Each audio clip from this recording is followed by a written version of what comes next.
Hey guys, tonight we begin with what it was really like to be a woman during the Islamic Golden Age. And trust me, it's nothing like what you've been told.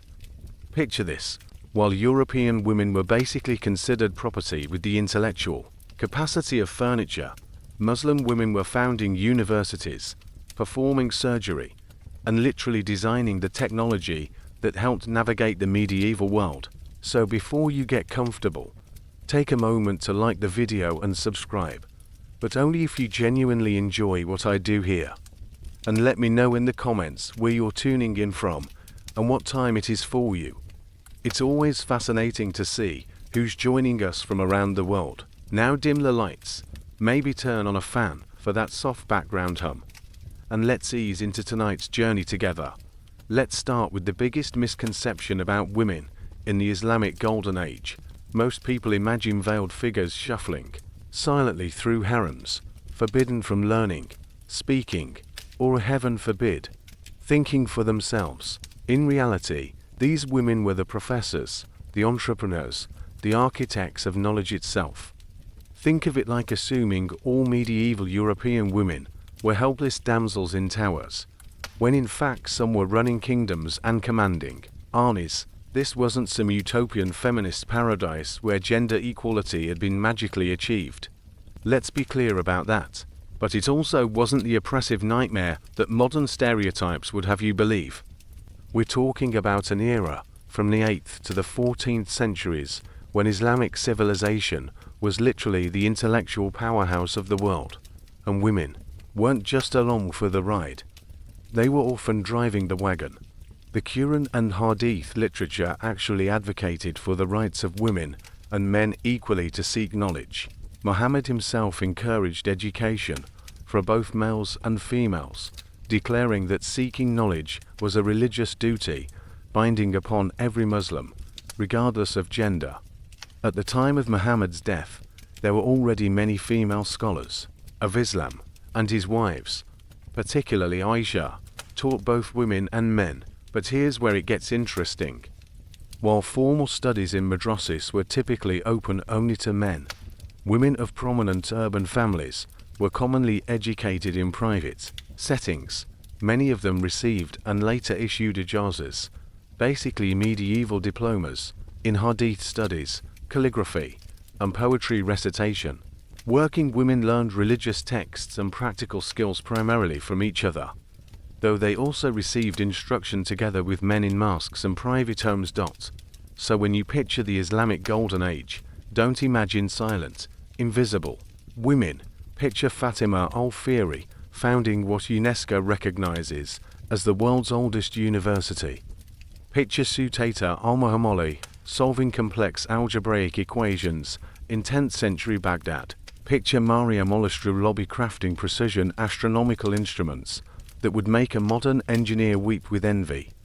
These weren't exceptions. They were part of a broader pattern of female participation in intellectual life that would make many modern societies blush with embarrassment. The 8th to 14th centuries were when Islamic civilization was basically running the world's intellectual show, while Europe was stumbling through what we politely call the Dark Ages. Though let's be honest, they weren't having a great time with hygiene, literacy, or pretty much anything else. The Islamic world was experiencing an unprecedented explosion of learning, art, science, and culture. This wasn't your typical medieval patriarchy, where women were treated like slightly more valuable livestock. The Islamic Empire stretched from Spain to China and India, creating this massive melting pot of ideas, cultures, and traditions. The Abbasid caliphs, particularly during the reign of Harun al-Rashid, were throwing money at scholars like modern tech billionaires throw money at questionable cryptocurrency projects. The House of Wisdom in Baghdad was basically Google's headquarters, if Google existed in 825 CE, and was dedicated to preserving and expanding all human knowledge. But here's what's fascinating, and this is where women come into the picture in ways that would shock most people. Islamic law granted women property rights that were revolutionary for the time. According to verse 432 of the Quran, Both men and women had independent economic positions. For men is a portion of what they earn, and for women is a portion of what they earn. A woman's right to earn money and other properties, whether married or single, was fully acknowledged by Islamic law. This wasn't just theoretical either. In mid-16th century Istanbul, 36.8% of charitable endowments were founded by women. In 18th century Cairo, 25.4% of charitable foundations were endowed by women. Between 1770 and 1840, 51% of charitable endowments in Aleppo were founded by women. We're talking about women who weren't just accumulating wealth, they were actively using it to shape society through education, healthcare, and infrastructure projects. The geographical scope of the Islamic world also meant that women's experiences varied widely. A merchant's daughter in Cordoba might have completely different opportunities than a tribal woman in the Arabian desert, but the common thread was that Islamic civilization, at its peak, created spaces where exceptional women could flourish in ways that were simply impossible in most other contemporary societies. The House of Wisdom wasn't just translating ancient Greek texts, it was producing new knowledge, and women were part of that process. The vast extent of the Islamic world encouraged the exchange of ideas among peoples of differing cultures, and women participated in this intellectual cross-pollination as teachers, students, patrons, and scholars. If you thought medieval women were universally oppressed and ignorant, think again. The Islamic Golden Age produced female polymaths who would put most modern academics to shame. And they did it in an era when the rest of the world was still figuring out basic sanitation. Meet Fatima al-Fihri, a woman who basically invented the modern university. And no, that's not hyperbole. Born around 800 CE in Kairouan, Tunisia, Fatima came from a wealthy merchant family that migrated to Fez, Morocco. She was well educated in Islamic jurisprudence and hadith, which in itself tells us something important about women's access to education in her time. But here's where her story gets really interesting. After the deaths of her husband, father, and brother, Fatima and her sister Maryam inherited a substantial fortune. Now, in most medieval societies, this would be the part where male relatives swooped in to manage the inheritance, or where the women were quickly married off to new husbands who would control their wealth. Not Fatima. She had other plans. In 859 CE, Fatima founded the al-Qarawiyyin Mosque and University in Fez. But this wasn't just some modest local school. This woman personally oversaw and guided the construction process in great detail, making a religious vow to fast daily from the first day of construction until the project was completed, which took about 2 years. Imagine the dedication, waking up every morning for 2 years, checking on construction progress while fasting, and pouring your entire inheritance into creating a center of learning. The university she built became a major center of advanced learning in the medieval Mediterranean. It taught Islamic theology and law, but also expanded to include poetry, philosophy, logic, rhetoric, grammar, geography, science, and mathematics, all courses offered free of charge. The University of al-Qarawiyyin is still operating today, making it, according to UNESCO and the Guinness Book of Records, the world's oldest continuously operating university. But wait, it gets better. This wasn't some insular religious institution. Non-Muslims were welcome to matriculate. Students included Gerber of Auvergne, who later became Pope Sylvester II, and Maimonides, the famous Jewish physician and philosopher. By the 14th century, the university had 8,000 students and housed one of the world's oldest libraries, preserving manuscripts that would have otherwise been lost to history. The university produced distinguished thinkers, including the historian Ibn Khaldun, the astronomer al-Batruji, and the Maliki jurist Ibn al-Arabi. These weren't just local scholars. These were intellectual giants whose work influenced thinking across Europe, Africa, and Asia. And if you think that's impressive, her sister Maryam founded the Al-Andalus Mosque around the same time. Two sisters, using their inherited wealth to create lasting institutions of learning and worship. The fact that both women could make such massive independent decisions about their fortunes tells us something crucial about women's legal and economic status in this society. What makes Fatima's story even more remarkable is that she wasn't unique. In her era, she was part of a broader pattern of women using their wealth and influence to shape society. The fact that she could execute such an ambitious project, supervise construction, establish curriculum, and create an enduring institution speaks to both her personal capabilities and the social structures that made such achievements possible. Modern feminist scholars sometimes debate whether Fatima al-Fihri should be considered the founder of the university in the modern sense, or whether she simply built a mosque that later developed educational functions. But honestly, that's missing the point. This woman used her resources, intelligence, and determination to create something that has lasted over 1,000 years and educated countless generations. Whether you call it a university, a mosque, or a center of learning, what matters is that she did it, and society let her do it. This wasn't just about individual women achieving remarkable things, though that's certainly part of the story. What we're looking at is a fundamental question about how societies organize themselves and who gets to participate in shaping the future. The women of the Islamic Golden Age were operating in a world where the stakes couldn't have been higher. This was the era when human knowledge was being systematically preserved, expanded, and transmitted. Ancient Greek texts were being translated, new scientific discoveries were being made, and the foundations of modern mathematics, astronomy, medicine, and philosophy were being laid. The question was, who gets to be part of this intellectual revolution?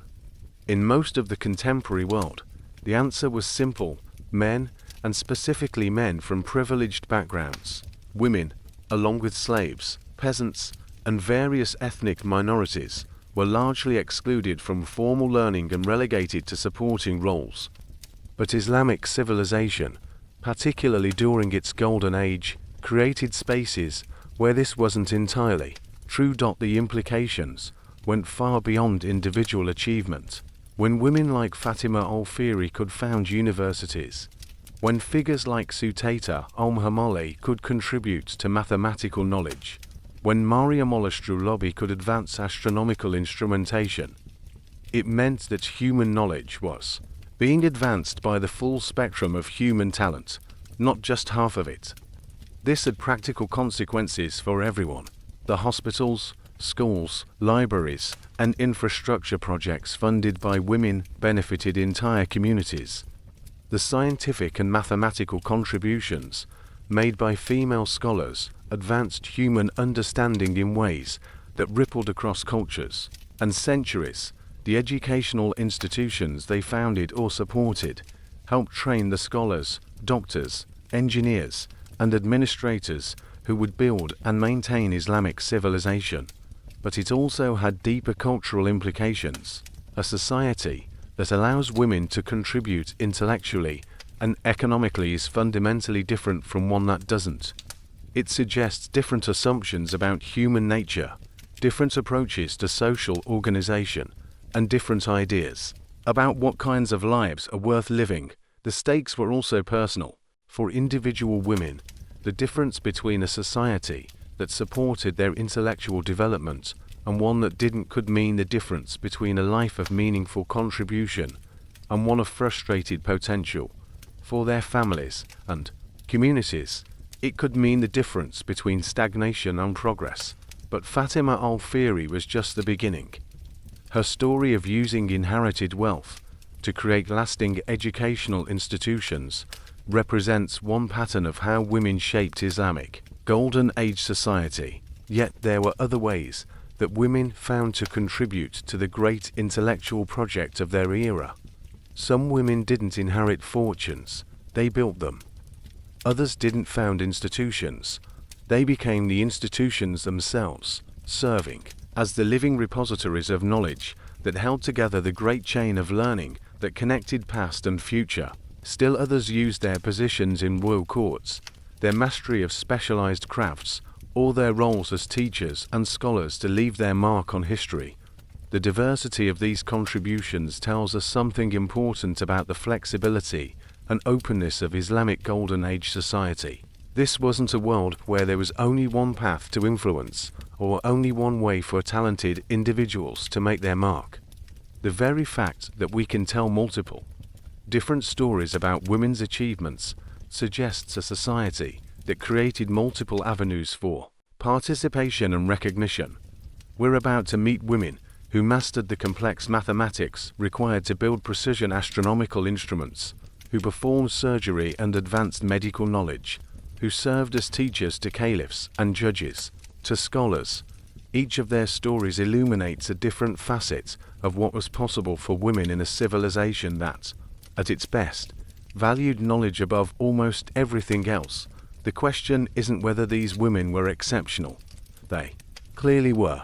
The question is what kind of society produces and supports such exceptions, and what we can learn from their example.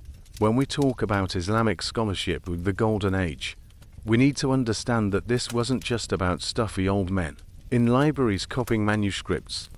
Unlike our modern assumption that medieval learning was the exclusive domain of male clerics, the reality was far more complex and, frankly, far more interesting. Islamic scholarship was built on a very specific foundation: the idea that seeking knowledge was a religious obligation for every Muslim, regardless of gender.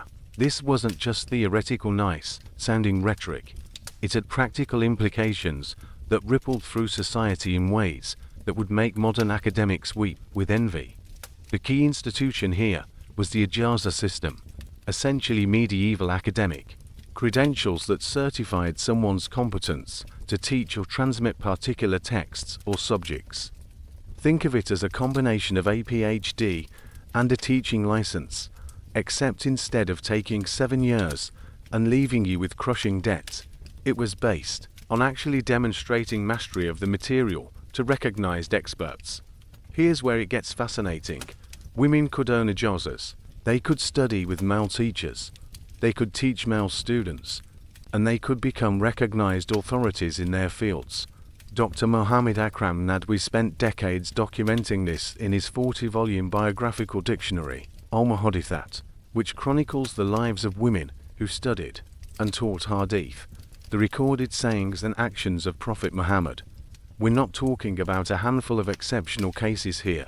Historians have documented more than 8,000 female Islamic scholars of note during this period.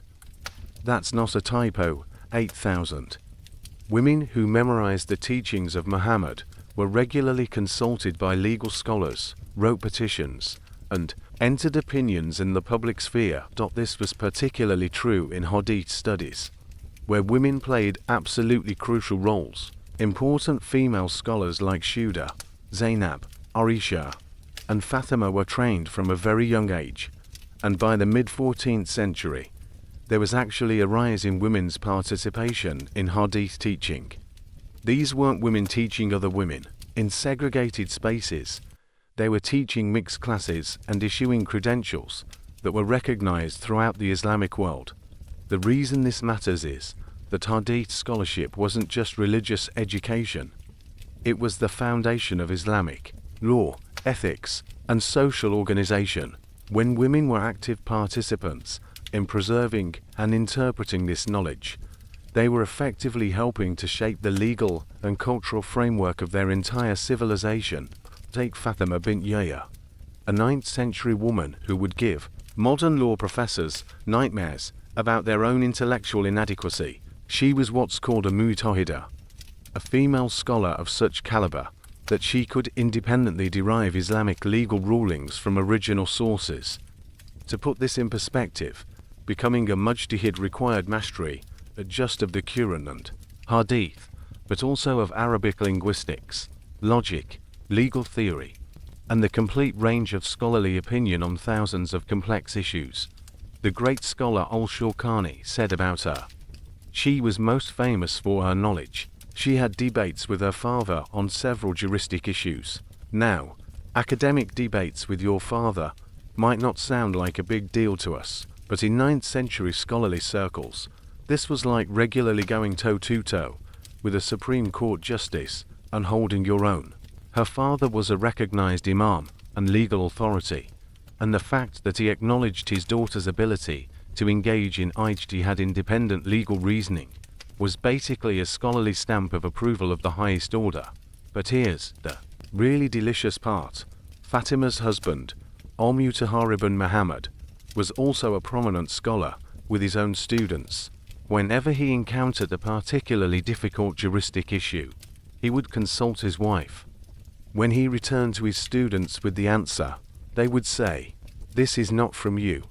This is from behind the curtain," meaning they could tell when the brilliant analysis was coming from Fatima rather than their male teacher. Then there's Aisha bint Sa'd, another woman whose intellectual prowess was so widely recognized that famous jurists and scholars of hadith, including Imam Malik, became her pupils. Imam Malik, for those keeping track, is one of the 4 great imams of Sunni jurisprudence, whose legal school is still followed by millions of Muslims today. The idea that he studied under a woman would blow the minds of people who assume Islamic scholarship was always male-dominated. Or consider Amr bint Abd al-Rahman, who started as the pupil and secretary of Aisha, the Prophet's wife, and became such an authoritative voice on hadith that she frequently overrode the opinions of male scholars. She eventually became an important judge, not just someone who offered legal opinions, but someone who actually rendered binding legal decisions in court cases. One of my favorite examples is Zainab bint al-Kamil, who lived from 1248 to 1339 CE and was renowned as a hadith scholar. What makes her story particularly interesting that she represents the institutionalization of female scholarship. She wasn't just a brilliant individual operating outside normal structures, but someone who was formally recognized and integrated into the scholarly establishment. These women weren't anomalies or tokens. They were part of a robust intellectual culture that recognized and cultivated female talent. They attended lectures at mosques and madrasas, participated in scholarly debates, issued legal opinions, and trained the next generation of scholars, both male and female. What's particularly striking is how matter-of-factly their male colleagues accepted their authority. There are records of male scholars traveling long distances specifically to study with female teachers, and of women's scholarly opinions being cited and debated in the same way for their male counterparts. The 12th century Sunni scholar Ibn Asakir explicitly stated that women could study, earn ijazas, and qualify as ulama religious scholars and Islamic teachers. This wasn't controversial or progressive for the time.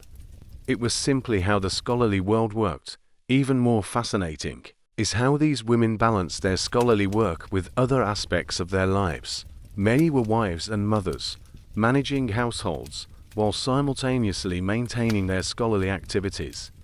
Some, like Zainab al-Shahada, served in court positions. She was the appointed calligrapher of Musa Palace and teacher to the Abbasid Caliph Yaqut, while also being renowned for her work in fiqh, Islamic law, and hadith studies. The sheer volume and consistency of these examples suggests that female scholarship wasn't an exception to be marveled at, but a normal part of how Islamic intellectual life functioned during the Golden Age. These women weren't fighting against the system. They were the system, but it wasn't that simple, because it never is. While we've been talking about women who achieved remarkable scholarly recognition, we need to acknowledge that this wasn't universal or uncomplicated. The very fact that some of these women's achievements were noteworthy enough to be recorded suggests that they were still exceptional rather than routine. For starters, most of the women we can identify as major scholars came from prominent urban families or were connected to courts and palaces. This wasn't a meritocracy where any brilliant peasant girl could rise to scholarly prominence. Class, family connections, and geographic location all mattered enormously.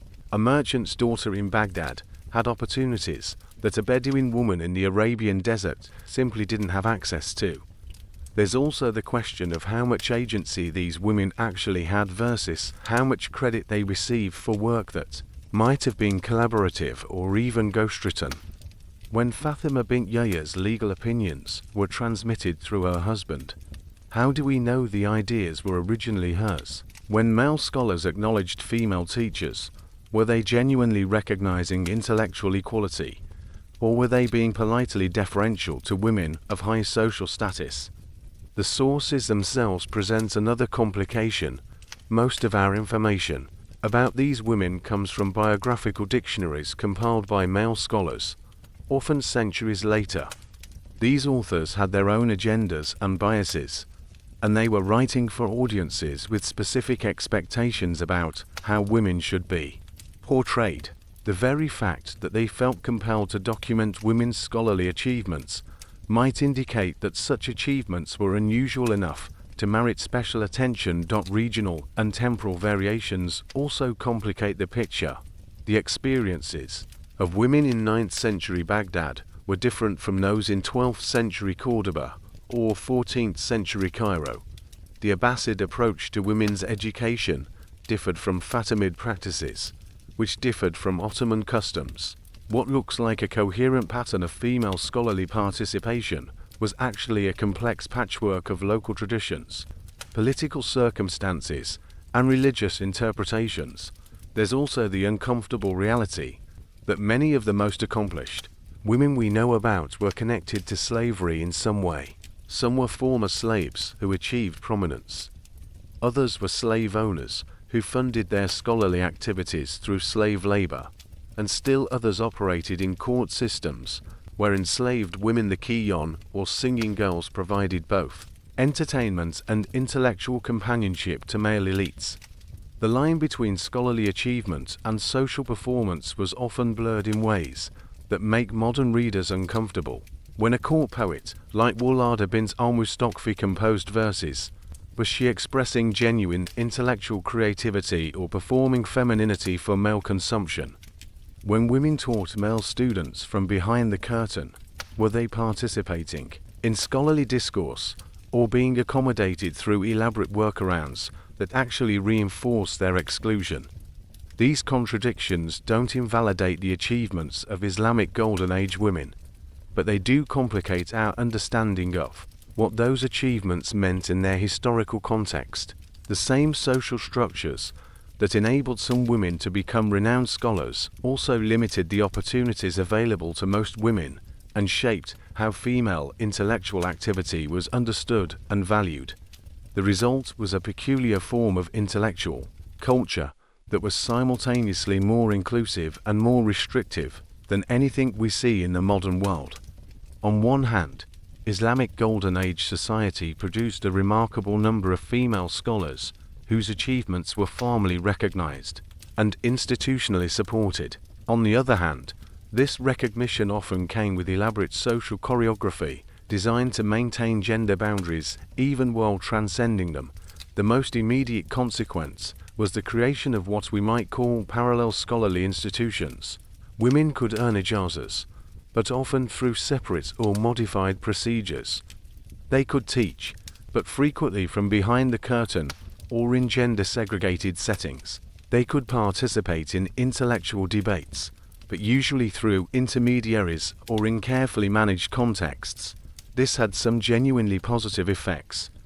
The existence of female scholars created role models and pathways for other women, establishing precedents that could be cited and expanded upon. The scholarly tradition of documenting women's achievements in biographical dictionaries meant that their contributions were preserved and celebrated rather than forgotten. The ijaza system's emphasis on demonstrated competence rather than formal credentials created opportunities for talented individuals regardless of their background, but it also created some interesting tensions within Islamic society. Traditional male scholars had to grapple with the reality that some of their most knowledgeable colleagues were women, which didn't always fit comfortably with prevailing ideas about gender roles and social hierarchy. Students who learned from female teachers had to navigate the cognitive dissonance between receiving authoritative instruction from women while living in societies that often portrayed women as intellectually inferior. The institutional responses varied widely. Some madrasas and scholarly circles embraced female participation and developed formal mechanisms for including women in academic life. Others maintained strict gender segregation while creating parallel institutions for women's education. Still others simply ignored or downplayed women's scholarly contributions while benefiting from their knowledge and expertise. Perhaps most interestingly, the presence of prominent female scholars seems to have influenced how Islamic societies thought about education and intellectual development more broadly. The idea that seeking knowledge was a religious obligation for all Muslims, regardless of gender, wasn't just theoretical, it had visible, practical manifestations in the form of accomplished women who commanded respect and recognition. This created a kind of cultural tension that persisted throughout the Islamic Golden Age and beyond. On one level, Islamic societies developed remarkably sophisticated and inclusive intellectual institutions that recognized and rewarded merit regardless of gender.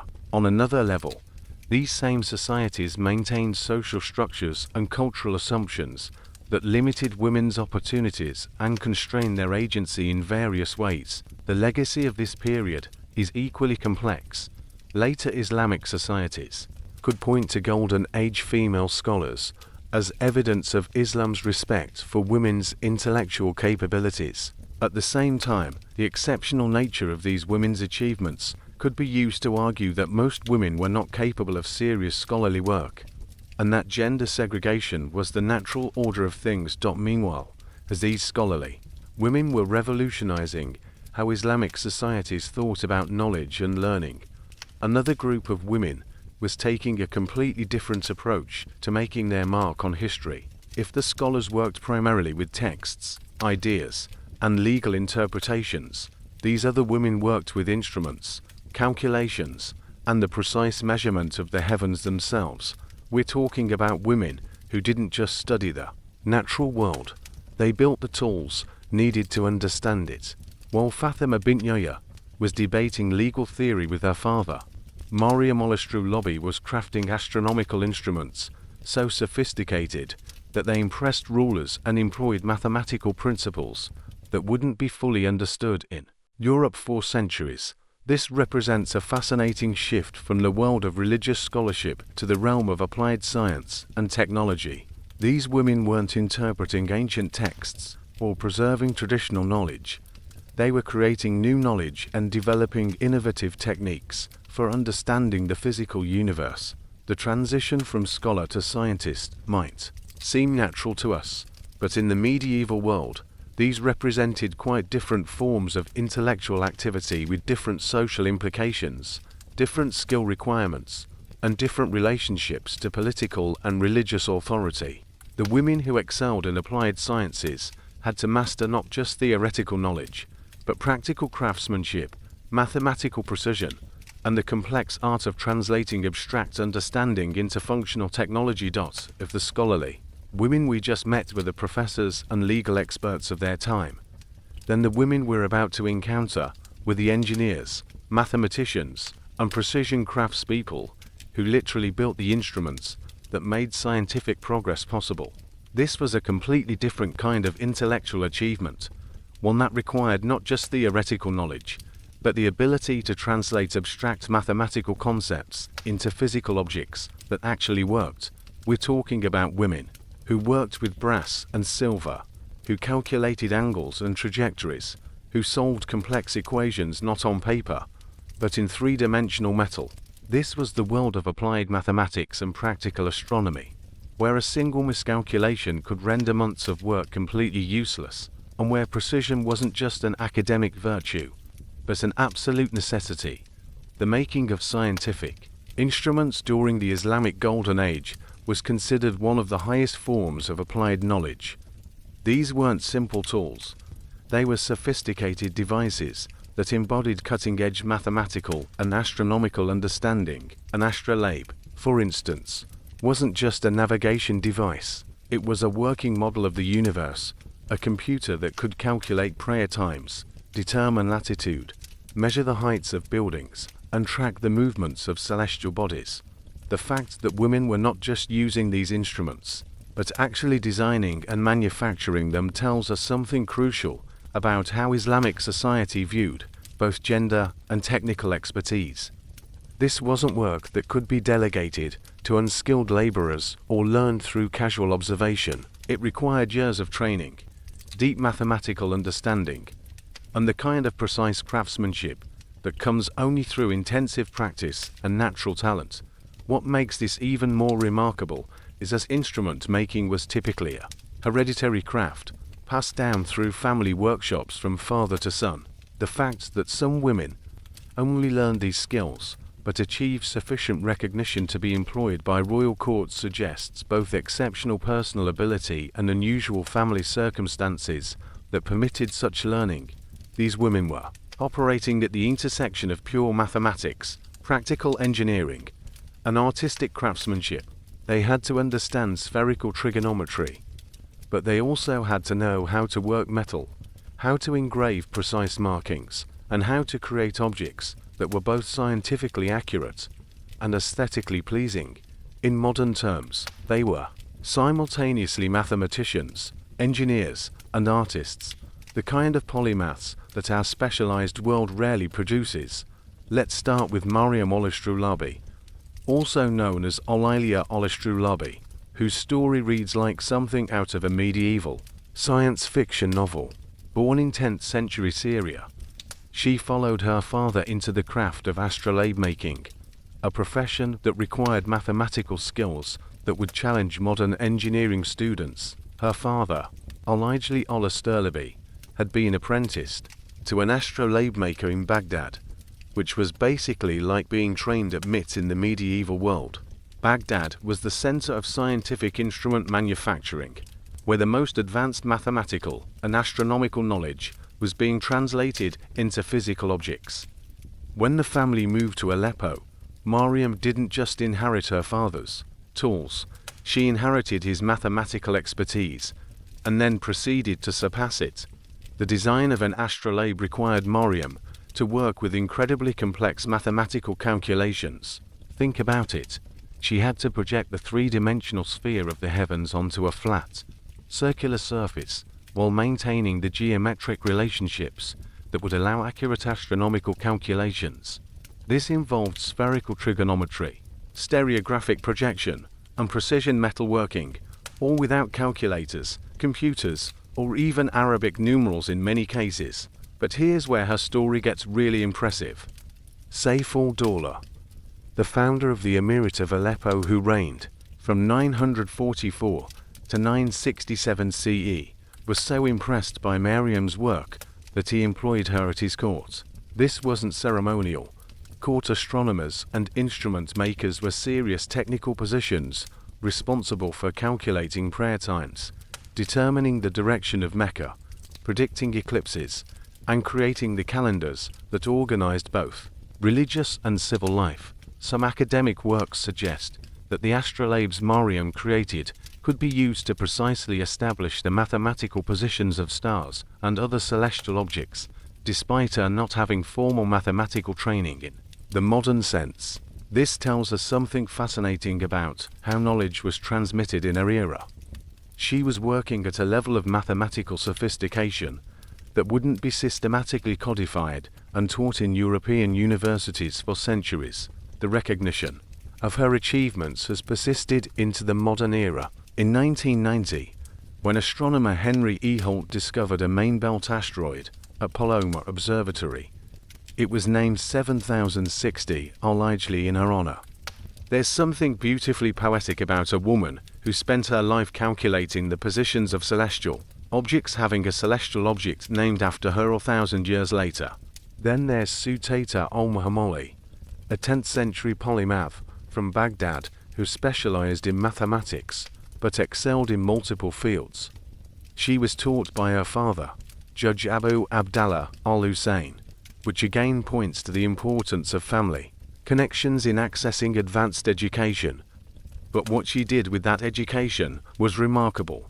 Sutata didn't just study mathematics, she contributed to it. She was particularly expert in Hisab arithmetic and Farad successful calculations, both practical branches of mathematics that were essential for commerce, law, and administration. Successful calculations were especially complex, involving the precise division of inheritances according to Islamic law, which required sophisticated understanding of fractions, proportions, and legal principles. But perhaps most impressively, she invented solutions to algebraic equations that were later cited by other mathematicians. We're talking about original mathematical research in 10th century Baghdad, contributed by a woman whose work was considered significant enough to be preserved and referenced by later scholars. Her contributions to what she called algebraic inheritance formulas helped determine what heirs of an estate would receive, mathematics that had immediate practical applications for thousands of people. Finally, there's Lubna of Cordoba, whose story illustrates how mathematical talent could create opportunities for social mobility, even for women born into slavery. She was born into bondage and raised in the palace of Cordoba's caliph, but her intellectual gifts were recognized early. Starting as a copyist, itself a skilled position requiring literacy and precise handwriting, she eventually became the palace secretary and manager of the library of Madnachuel-Zah. But Lubna's achievements went far beyond administration.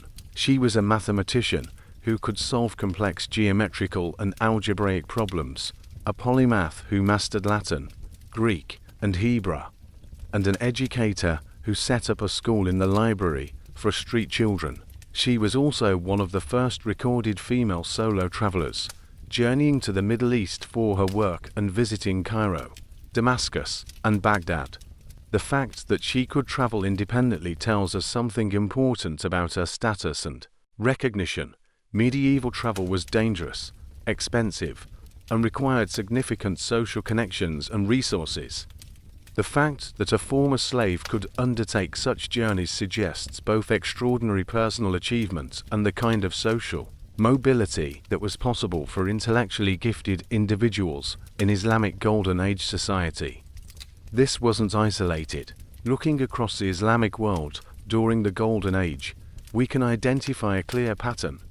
Exceptional women who demonstrated mathematical or scientific ability were not just tolerated, but actively cultivated and employed by the political and intellectual elite.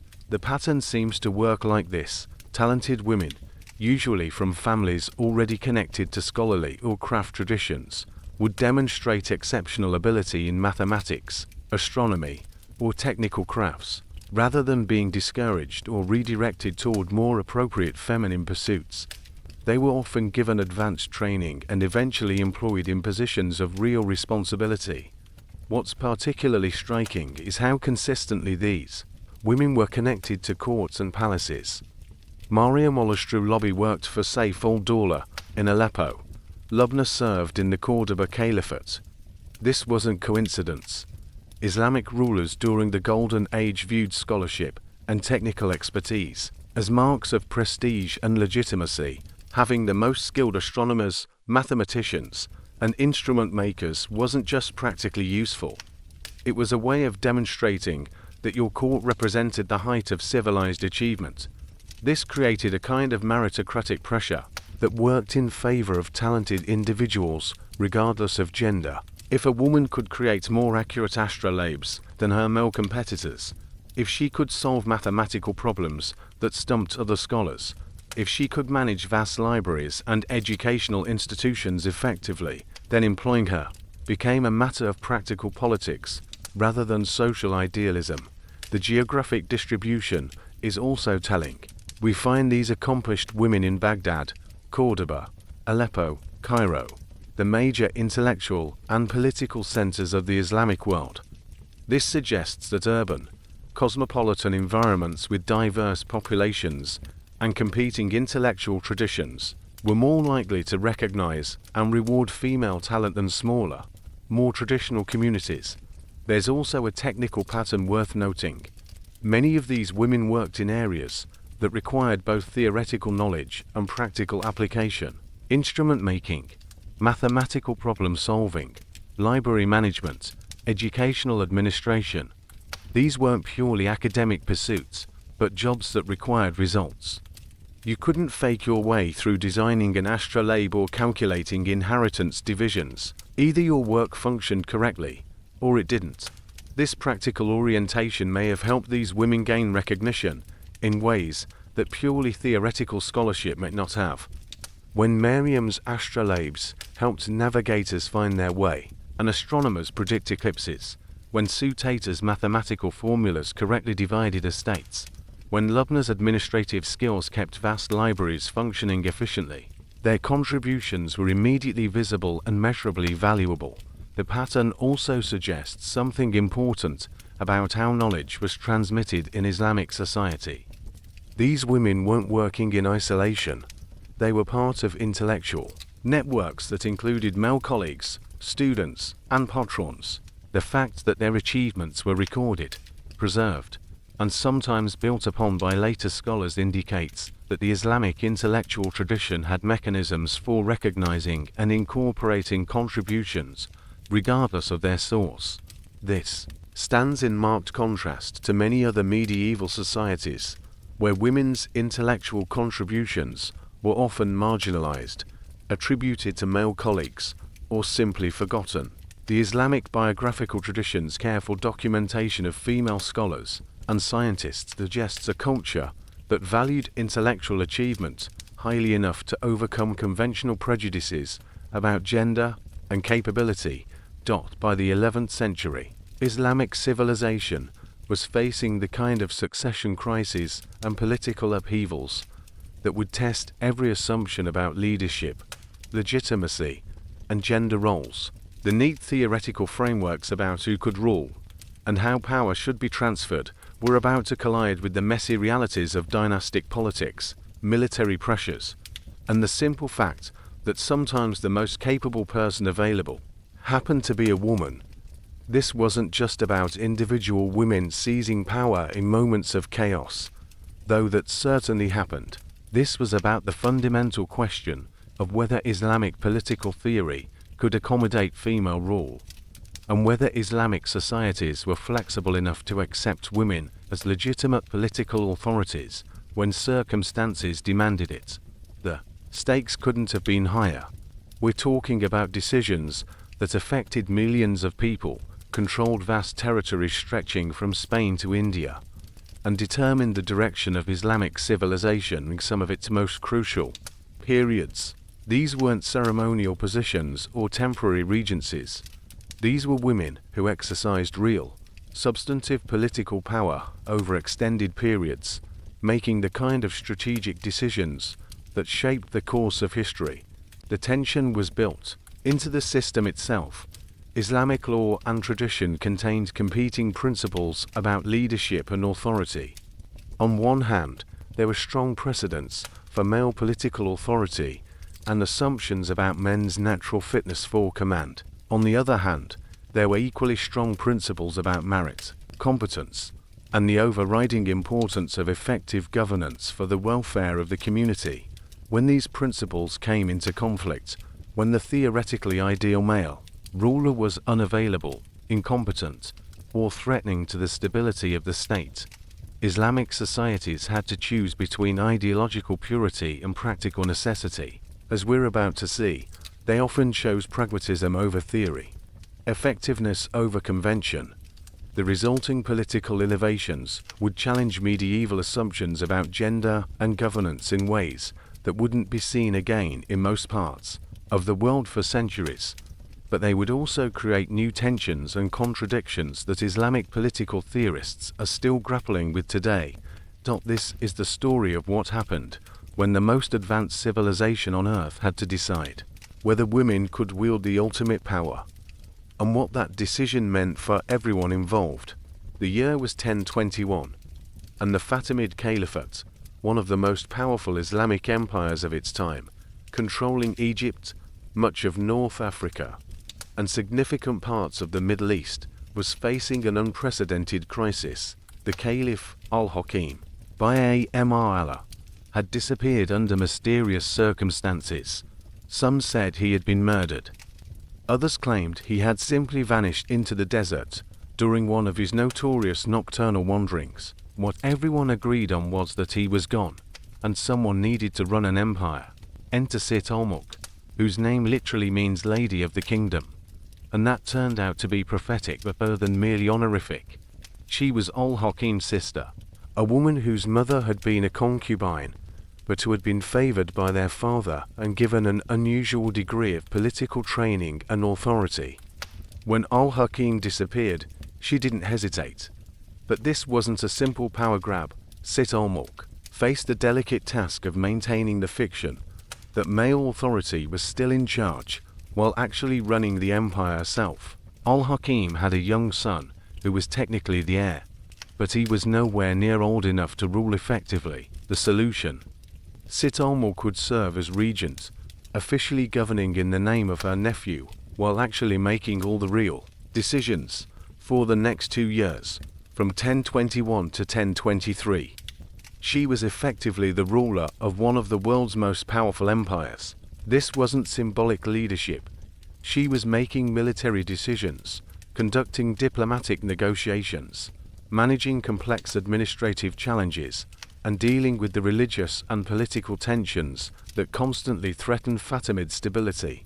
The sources describe her as having an army at her disposal and suggest that she was the one who arranged for her brother's disappearance in the first place. If true, this means we're looking at a woman who organized a successful coup against the sitting caliph and then consolidated power quickly enough to prevent civil war or foreign invasion. But the most fascinating part of her story is how she navigated the gender expectations of her time. She couldn't simply declare herself caliph. That would have been too radical a break with Islamic political tradition. Instead, she had to exercise power through the acceptable fiction of regency while building enough support among military commanders, religious authorities, and administrative officials to make her rule effective. This required extraordinary political skill. She needed to convince people that she was merely a temporary guardian of male authority, while actually demonstrating the kind of decisive leadership that proved she was more competent than most male rulers. She had to be powerful enough to make her decisions stick while appearing deferential enough to avoid triggering a backlash against female rule. The evidence suggests she pulled it off brilliantly. Contemporary sources describe a period of relative stability and effective governance. During her regency, there were no major rebellions, foreign invasions, or administrative collapses. The empire continued to function smoothly under her leadership, which was no small achievement given the circumstances. Her story becomes even more dramatic when we consider the broader political context. The Fatimid Caliphate was surrounded by rivals: the Abbasid Caliphate in Baghdad, the Byzantine Empire to the north, various smaller Islamic states, and the constant threat of Bedouin raids and local uprisings. A weak or ineffective ruler could have meant the collapse of the entire empire. Instead, Sit al-Mulk managed to maintain Fatimid power and territorial integrity during a crucial transitional period. She negotiated with foreign ambassadors, commanded military operations, managed the complex religious politics of a multi-confessional empire, and oversaw the administrative machinery that kept one of the world's most sophisticated governments functioning. But perhaps most remarkably, she knew when to step aside. When her nephew came of age and was ready to assume actual leadership, she transferred power to him and withdrew from public life. This wasn't forced retirement or political defeat. It was a calculated decision by someone who understood that her legitimacy depended partly on the temporary nature of her authority. The fact that this transition happened peacefully tells us something important about how she had managed power during her regency. She hadn't used her position to build a personal power base that would resist transferring authority to the rightful heir. Instead, she had governed in such a way that her nephew could assume control without major disruption or resistance. Her death in 1023 marked the end of one of the most successful examples of female political leadership in medieval Islamic history, but it also established a precedent that would be remembered and sometimes invoked by later generations facing similar political crises. The contemporary sources treat her rule as effective and legitimate, even while acknowledging its unusual nature. This suggests that Islamic political culture was more flexible and pragmatic than its theoretical frameworks might suggest. When faced with the choice between ideological purity and effective governance, the empire chose effectiveness. Sit al-Mulk's regency demonstrated that Islamic societies could accommodate female political authority when circumstances required it, and that women could exercise that authority competently and successfully. But it also showed the elaborate social and political choreography required to make such authority acceptable to contemporary audiences. The response was a fascinating mixture of acceptance, admiration, and careful silence about the broader implications of what had just happened. Contemporary chronicles acknowledged Sit al-Mulk's effective leadership without quite grappling with what her success meant for traditional assumptions about gender and political authority. The immediate consequences were overwhelmingly positive. For the Fatimid Caliphate, the empire had navigated a potentially catastrophic succession crisis without civil war, foreign invasion, or administrative collapse. The smooth transition of power when her nephew came of age demonstrated that her regency had actually strengthened, rather than weakened, Fatimid political institutions. Military commanders and administrative officials who had served under her continued in their positions, suggesting that she had managed to build working relationships across the political spectrum. Religious authorities, who might have been expected to object to female rule, seemed to have acquiesced, either because they were impressed by her competence, or because the alternative, political chaos and possible conquest by rival powers, was worse. But the broader political fallout was more complex. Sit al-Mulk's successful regency created a precedent that later Islamic rulers would sometimes invoke when facing their own succession crises or when dealing with capable women in their own families. Yet it also created anxieties about the implications of female rule that would influence Islamic political theory for centuries. The model she established, effective female leadership exercised through the fiction of regency rather than direct assumption of supreme authority, became a template that other women would follow. This allowed Islamic societies to benefit from female political talent while avoiding direct confrontation with traditional gender hierarchies. The economic effects were significant too. A stable, well-governed empire was good for trade, agriculture, and urban development. The fact that merchants, farmers, and craftspeople could continue their work without worrying about political upheaval meant that Fatimid prosperity continued during and after her regency. There were also diplomatic consequences. Foreign rulers, who had been considering whether to test Fatimid strength during the succession crisis, had to recalculate their strategies when it became clear that the empire remained effectively governed. This probably prevented several potential conflicts and helped maintain the regional balance of power. Perhaps most importantly, Sit al-Mulk's regency influenced how Islamic societies thought about the relationship between formal authority and practical capability. Her success demonstrated that effective governance mattered more than strict adherence to traditional gender roles, at least when the stakes were high enough. But there were also negative consequences that became apparent over time. The exceptional nature of her achievement could be used to argue that female political leadership was acceptable only in extraordinary circumstances, not as a normal part of Islamic governance. This reinforced the idea that women's political authority was inherently temporary and subsidiary to male rule. The careful choreography hired to make her rule acceptable also created a template for limiting female political authority in the future. Later women who sought political power would be expected to operate through similar fictions and elaborate deferences to male authority. Even when they were clearly the most capable leaders available, the religious and legal implications remained unresolved. Islamic political theorists never developed a systematic framework for understanding and legitimizing female rule, leaving later generations to improvise solutions to similar crises. This meant that each instance of female political leadership had to be justified anew, rather than building on established precedents and procedures. This wasn't just about one woman successfully managing a political crisis. Sit al-Mulk's regency revealed something fundamental about the flexibility and adaptability of Islamic political culture during its golden age. When faced with the choice between ideological consistency and practical effectiveness, Islamic societies proved capable of choosing pragmatism.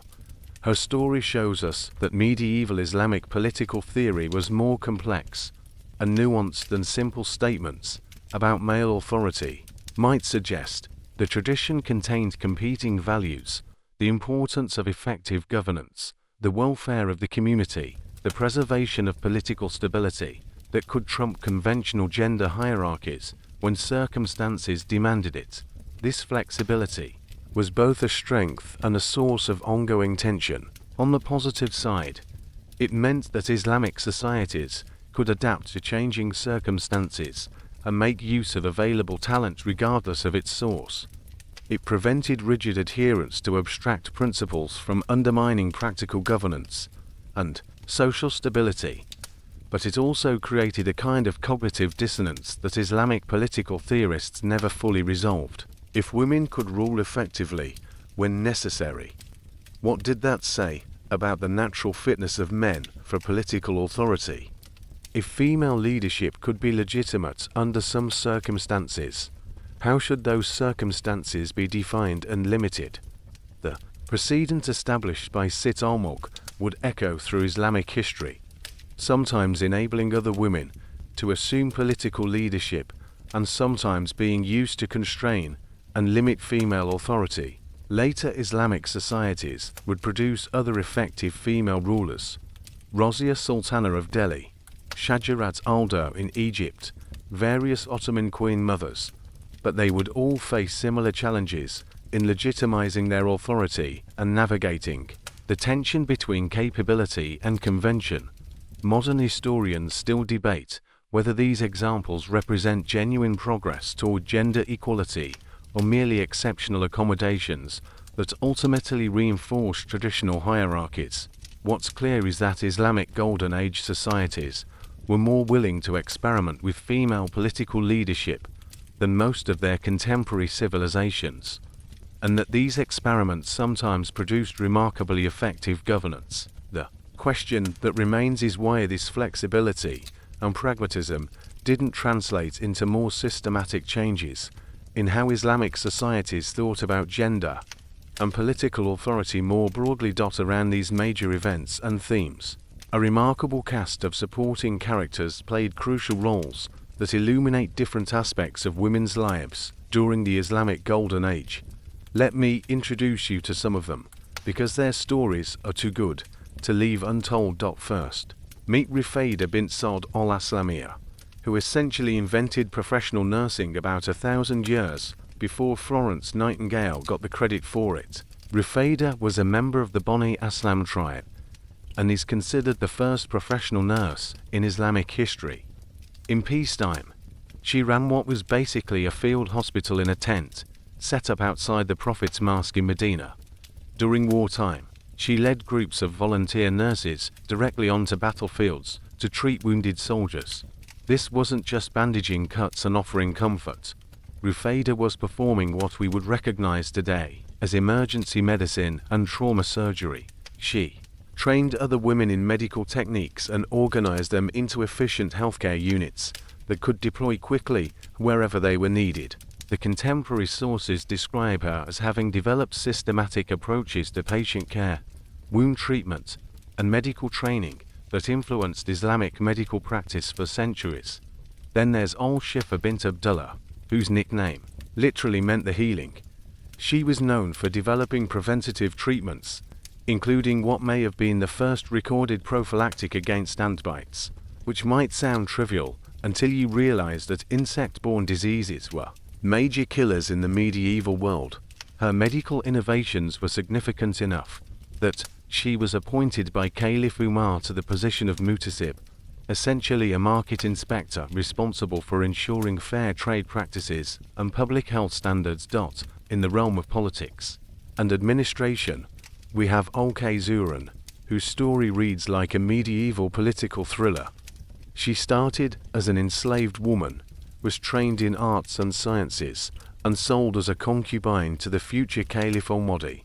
But instead of remaining in a subordinate position, she convinced him to free her and make her his wife. She then proceeded to influence matters of state from behind a screen, a common practice that allowed women to participate in political discussions while maintaining the fiction of gender segregation.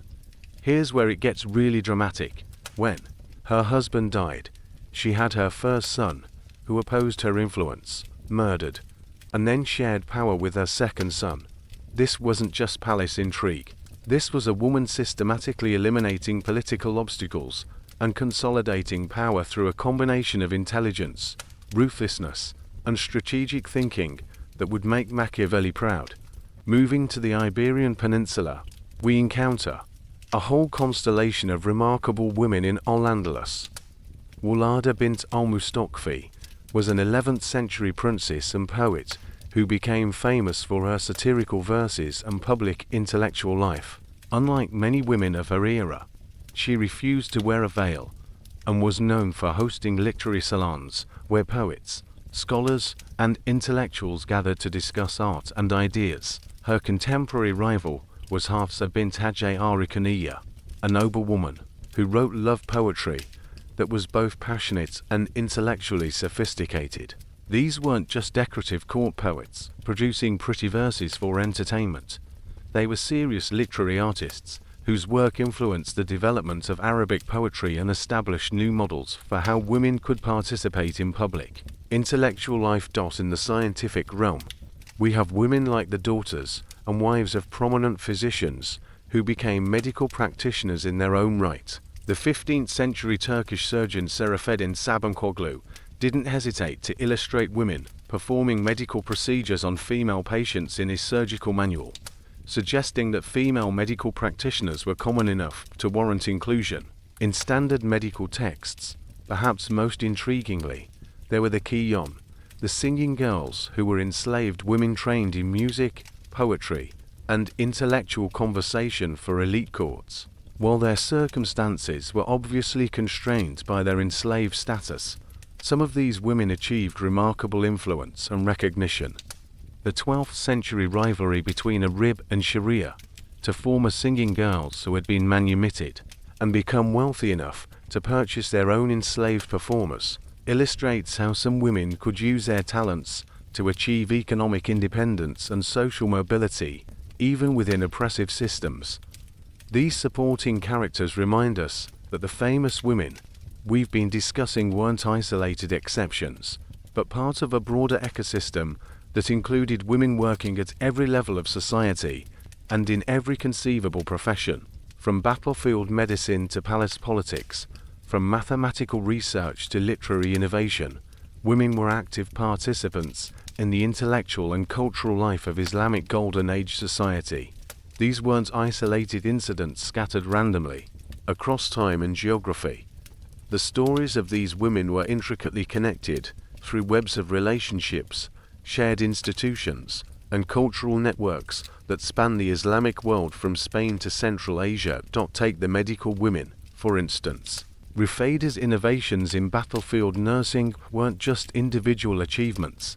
They established precedents and training methods that influenced Islamic medical practice for generations. The first official female nurses hired by Al-Qayrawan Hospital in 830 were following models that she had pioneered. When women like al-Shifa developed preventative treatments and public health measures, they were building on knowledge and authority structures that earlier medical women had established. The political networks were even more complex. Al-Qayrawan's Success in transforming herself from enslaved concubine to power behind the throne created a template that other ambitious women would follow. The Ottoman system of queen mothers, valid sultans, who effectively ruled the empire during their sons' reigns, can be traced back to precedents established by women like her. Similarly, Sit al-Mulk's regency in the Fatimid Caliphate influenced how other Islamic dynasties thought about female political authority. When later crises arose, when young princes needed regents, when male heirs were incompetent or absent, the Fatimid precedent provided a model for how female rule could be structured and legitimized. The scholarly networks were particularly intricate. Female hadith scholars weren't just teaching other women, they were part of intellectual chains of transmission that connected scholars across centuries and continents. A woman like Zainab bint al-Kamil, who studied in Damascus in the 13th century, might have learned from teachers whose own teachers had studied with Aisha bint Sa'd, who had in turn been connected to the immediate companions of the Prophet. These chains of intellectual transmission weren't just formal academic relationships, they were personal connections that shaped how knowledge was preserved, interpreted, and passed on. When a female scholar issued an ijazah, teaching license, to a student, she was connecting that student to an entire lineage of scholarly authority that might stretch back centuries. The economic connections were equally important.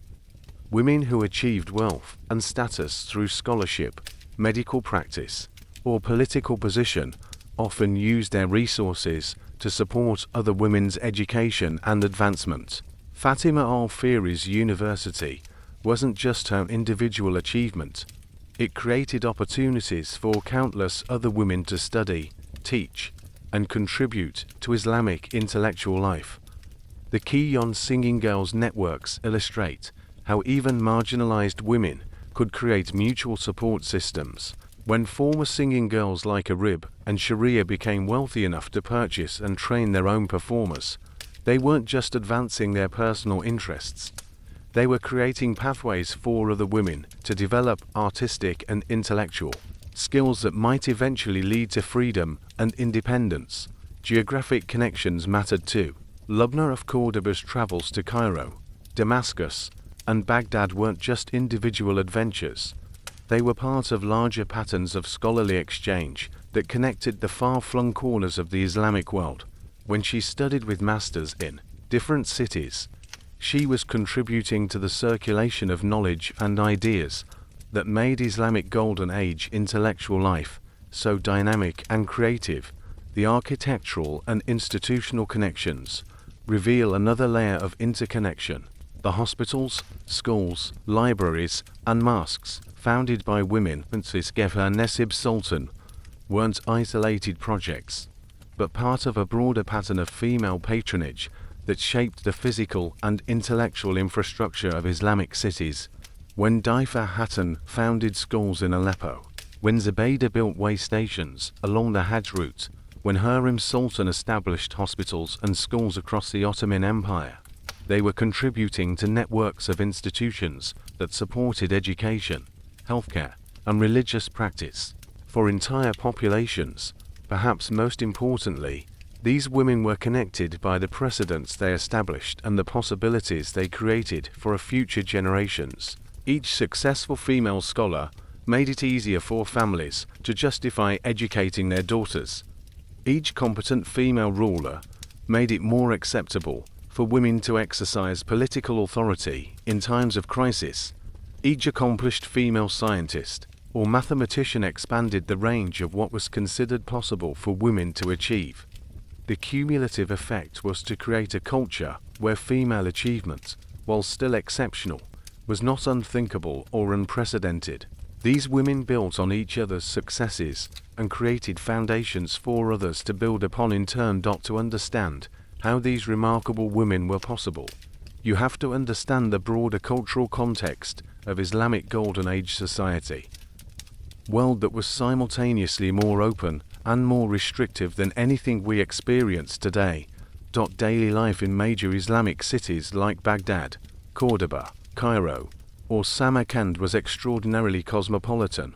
These were places where Arabic, Persian, Turkish, Hebrew, Greek, and local languages were all heard in the markets, where Christian, Jewish, and Muslim scholars collaborated on translations and scientific projects, where goods, ideas, and people flowed freely across vast geographic distances. This cultural mixing created an intellectual ferment that produced new knowledge and new possibilities for individual advancement. The Islamic emphasis on education as a religious duty had practical consequences that extended far beyond formal schooling. Literacy was valued not just for religious reasons, but as a practical skill essential for commerce, administration, and social advancement.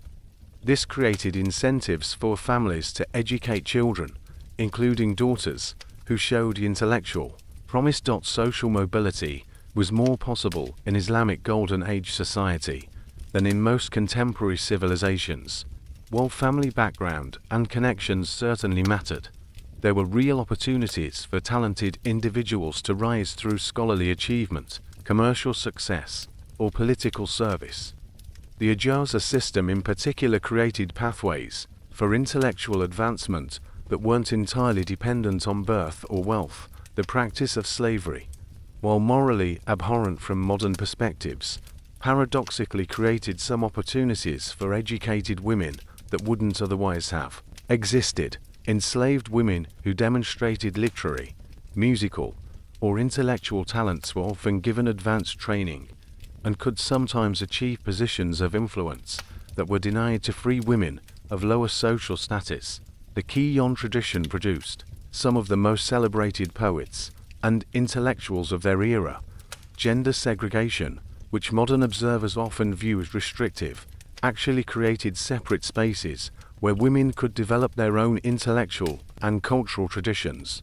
When women taught from behind the curtain or managed their own schools and libraries, they weren't just accommodating social restrictions, they were creating institutions where female authority and expertise could flourish without direct competition from men, religious beliefs, and social structures that we might expect to limit women's opportunities sometimes had the opposite effect. The Islamic principle that seeking knowledge was a duty for every Muslim created theological justifications for a female education. The legal tradition that gave women control over their own property meant that wealthy women could fund major projects and institutions. The emphasis on family honor meant that exceptional daughters could bring prestige to their families in ways that incentivized investment in their education and careers. The sheer geographic scope of Islamic civilization meant that local traditions and restrictions could be overcome through travel and mobility.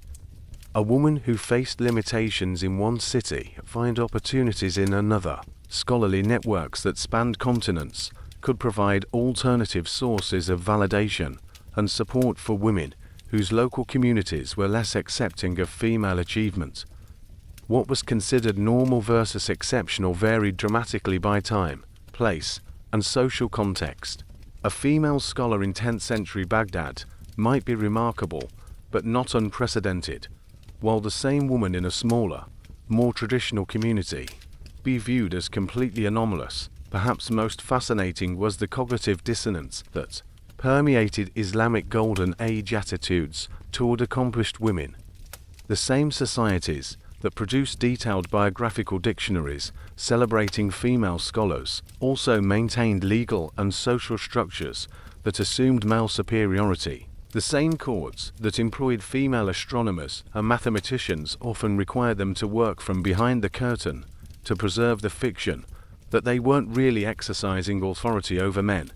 Consider the irony of male scholars traveling great distances to study with female teachers, then returning home to communities where women were expected to be silent and subordinate, or the contradiction of empires that depended on female political leadership or in crisis, while maintaining ideologies that declared women naturally unfit for governance. The economic contradictions were equally striking. Islamic law gave women unprecedented control over their own property and wealth, allowing them to fund universities, hospitals, and other major institutions. Yet the same legal system that granted them these economic rights also gave their fathers and husbands significant authority over their personal lives and choices. The scholarly world created perhaps the most complex contradictions. Women could earn the same credentials as men, teach the same subjects, and achieve recognition as authorities in their fields. But they often had to navigate elaborate social protocols designed to preserve male dignity and authority, even while acknowledging female expertise. Even the biographical tradition that preserved these women's stories contained contradictions. The fact that their achievements were noteworthy enough to record suggests that they were exceptional rather than normal. The very act of celebrating their accomplishments reinforced the idea that such accomplishments by women were remarkable and unusual. The geographic variations created their own ironies. The same Islamic civilization that produced Fatima al-Fihri's university in Morocco and Lubna's scholarly achievements in Spain also included regions where women's opportunities were far more restricted. The flexibility and openness that characterized Islamic Golden Age intellectual life coexisted with traditional tribal and rural societies, where gender roles remained rigid and unchanging. Perhaps the greatest irony that these societies, which were more open to female achievement than most of their contemporaries, still fell far short of anything approaching gender equality. The women we've been celebrating were exceptions, who succeeded despite systemic limitations, not because those limitations had been eliminated. Their achievements illuminate both the possibilities and the restrictions that defined women's lives during this remarkable period of human history. Everything changed when the Mongols showed up in 1258 and decided that Baghdad needed a thorough renovation, by which I mean they burned it to the ground, destroyed the House of Wisdom, and basically ended the Abbasid Caliphate's 800-year run as the intellectual center of the Islamic world. This wasn't just a change of management. This was the kind of civilizational disruption that makes you wonder if humanity is actually capable of learning from its mistakes. The Mongol conquest of Baghdad was like watching someone take a sledgehammer to the Library of Alexandria, except this time we have detailed records of exactly what was lost.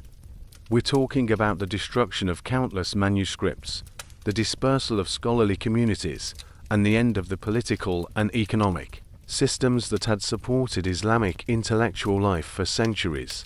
The Tigris River allegedly ran black with ink from all the books thrown into it, which sounds poetic until you realize it represents the loss of irreplaceable human knowledge. But the Mongol invasions were just the most dramatic example of a broader pattern of change that was already transforming Islamic societies. The Crusades had been disrupting trade routes and political stability for over a century. Internal political fragmentation was weakening the great Islamic empires and reducing their ability to support large-scale scholarly projects. New military technologies and political structures were changing how power was organized and exercised. For women, these changes created both new opportunities and new restrictions. The destruction of established institutional structures sometimes opened space for innovation and experimentation. When the old systems collapsed, there was room for new approaches to education, governance, and social organization. Some women found themselves with greater freedom to act and achieve recognition in periods of political chaos and institutional breakdown. But the overall trend was toward greater restrictions on women's public roles and intellectual participation.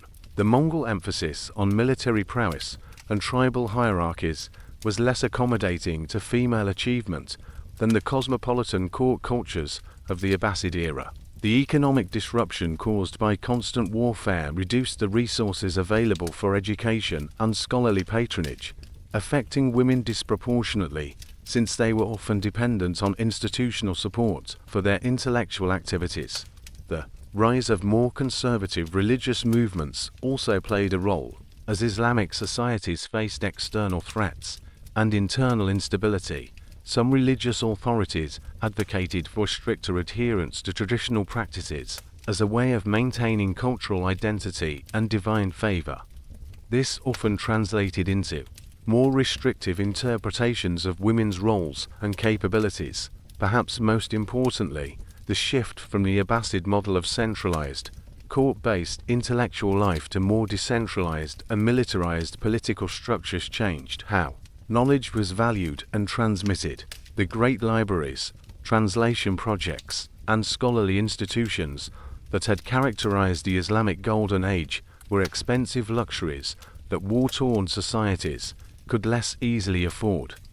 When survival became the priority, investment in education and intellectual development, especially for women, often took a back seat to more immediate military and political needs.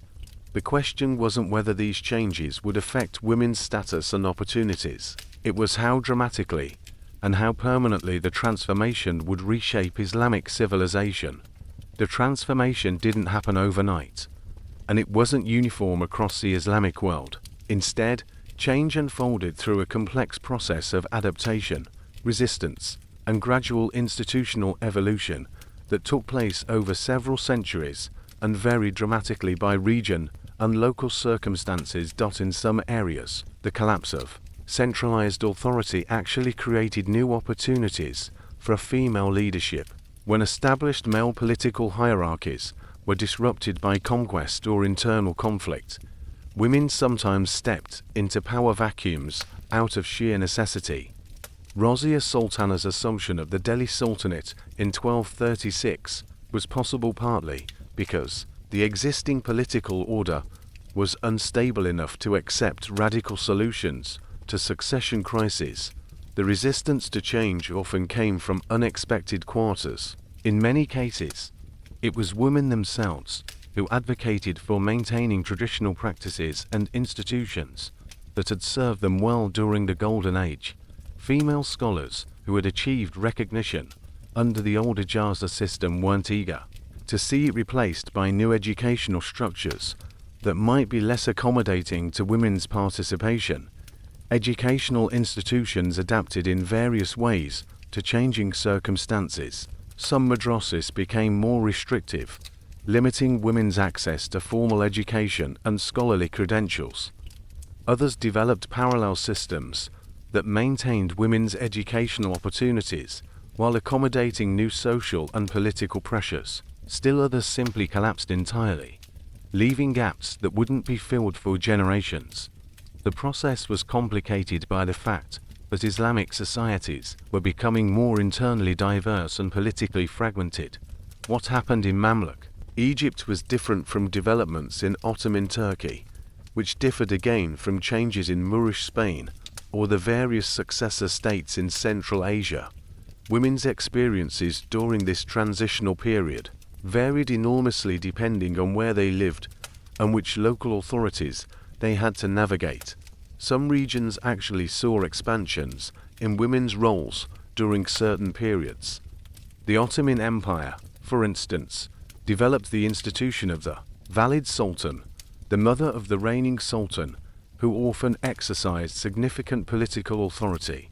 Figures like harems sultan built mosques, schools, and hospitals, continuing the tradition of female patronage that had characterized the earlier Islamic Golden Age. But these expansions were often accompanied by new restrictions in other areas. Ottoman women might have more opportunities for political influence, but they faced tighter controls on their movements and interactions with men outside their families. The same societies that produced powerful queen mothers also developed increasingly elaborate protocols for gender segregation and female seclusion. Economic changes played a crucial role in the transformation process. The disruption of trade routes and the costs of constant warfare reduced the resources available for education and cultural patronage. When resources became scarcer, support for women's education and intellectual activities was often among the first casualties, since these were viewed as less essential than military expenditures and basic survival needs. The rise of new military Elites also changed how societies valued different kinds of knowledge and skills. The scholarly and scientific achievements that had been prized during the Islamic Golden Age were less important to rulers who were primarily concerned with military effectiveness and political survival. This shift in priorities affected the entire intellectual culture of Islamic societies, with particular consequences for women who had often participated in scholarly life through court patronage and institutional support.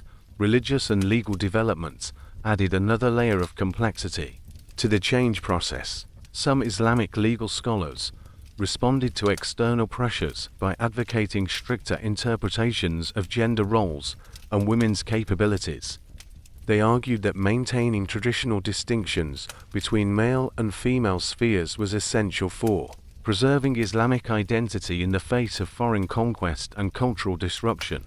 But other religious authorities took the opposite approach, arguing that Islamic societies needed to mobilize all available human resources, including women's talents and capabilities, to meet the challenges they faced.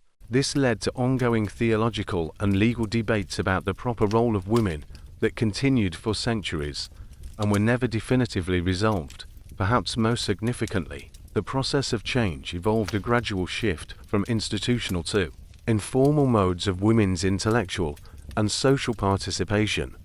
As formal educational institutions became less accessible to women, informal networks of female teachers, students, and scholars became more important. Women continued to pursue education and scholarship, but they often had to do so through family connections, private arrangements, and personal relationships, rather than through recognized institutional channels. This informalization had both positive and negative consequences. On the positive side, it made women's intellectual activities less visible to authorities who might seek to restrict them. On the negative side, it made it harder for women's achievements to gain formal recognition and institutional support, and it reduced the resources available for advanced education and scholarly research. The overall process was one of gradual erosion rather than sudden collapse. The opportunities and recognition that women had achieved during the Islamic Golden Age didn't disappear immediately, but they became progressively harder to access and maintain as political, economic, and social circumstances changed. The new Islamic world that emerged from these transformations was fundamentally different from the cosmopolitan, intellectually open societies of the Golden Age. While Islamic civilization remained sophisticated and powerful in many ways, the space for women's public intellectual and political participation had contracted significantly, though it never disappeared entirely. The most obvious change was in the scale and scope of educational opportunities available to women. The great institutions, like al-Qarawiyyin, continued to operate, but many of the smaller madrasas and informal scholarly circles that had provided pathways for female advancement either closed or became more restrictive. The ijazas system survived, but women found it increasingly difficult to access the teachers and resources needed to earn advanced credentials. Political authority became more militarized and explicitly masculine in its ideological justifications. While women continued to exercise power through regencies, court influence, and institutional patronage, the kind of direct political leadership exemplified by figures like Sit al-Mulk became rarer and more controversial. The new political structures placed greater emphasis on military command and tribal leadership, roles that were culturally defined as masculine. Yet women found new ways to maintain influence and achieve recognition within these changing circumstances. The Ottoman institution of the valid sultan created a formal pathway for a female political authority that didn't exist during the Abbasid period. Some Sufi orders welcomed women as spiritual teachers and guides, creating alternative spaces for female religious authority. Wealthy women continued to fund hospitals, schools, and religious institutions, maintaining the tradition of female patronage even as other forms of public participation became more restricted. The economic position of women remained relatively strong in many Islamic societies. The legal traditions that gave women control over their own property and wealth survived the political transformations, meaning that women with resources could still exercise significant influence through their economic activities. This economic autonomy provided a foundation for other forms of achievement and recognition. Regional variations became more pronounced as the Islamic world became politically fragmented. Women in some areas experienced relatively few restrictions and continued to participate actively in intellectual and public life. In other regions, social controls became much stricter, and women's opportunities for education and advancement were severely limited. The unified cultural and intellectual networks of the Golden Age gave way to more diverse local traditions and practices. The new reality also included the development of more sophisticated ideologies, justifying women's exclusion from certain spheres of activity. Religious and legal authorities developed elaborate theological arguments about the natural differences between men and women, their appropriate social roles, and the dangers of mixing gender spheres. These ideologies were more systematic and comprehensive than anything that had existed during the Golden Age, but women also developed new strategies for working within and around these restrictions. Female scholarship became more privatized and family-based, with mothers teaching daughters and wives sharing knowledge with husbands in ways that were less visible to public authorities. Networks of women created informal support systems for education and intellectual development that operated parallel to official institutions. The artistic and literary traditions that had flourished during the Golden Age were transformed, but not eliminated. Women continued to write poetry, though it was often circulated privately rather than performed publicly. Female patronage of arts and architecture continued, though often through more indirect channels and with less public recognition. Perhaps most importantly, the memory and precedents established during the Golden Age were preserved and sometimes invoked by later generations. When circumstances permitted, women could point to the achievements of figures like Fatima al-Fihri, Sutayta al-Muhammali, and Sit al-Mulk as evidence that Islam was compatible with female intellectual and political achievement. These historical examples provided both inspiration and legitimacy for women who sought to expand their own opportunities and influence. Was this change an inevitable decline from a golden age of gender equality to oppressive patriarchy? The answer is both more complex and more depressing than simple narratives of progress or decline would suggest. On one hand, there's no question that the opportunities available to women during the Islamic Golden Age contracted significantly in later periods. The institutional support, cultural openness, and intellectual networks that had enabled figures like Fatima al-Fihri and Maryam al-Lobby to achieve recognition and influence became much harder to access. The sheer number of documented female scholars and scientists dropped dramatically, suggesting that fewer women were able to pursue advanced education and scholarly careers. The political changes were particularly stark. While the Golden Age had produced examples of effective female political leadership that were accepted and even celebrated by contemporary observers, later Islamic societies became more resistant to women exercising direct political authority.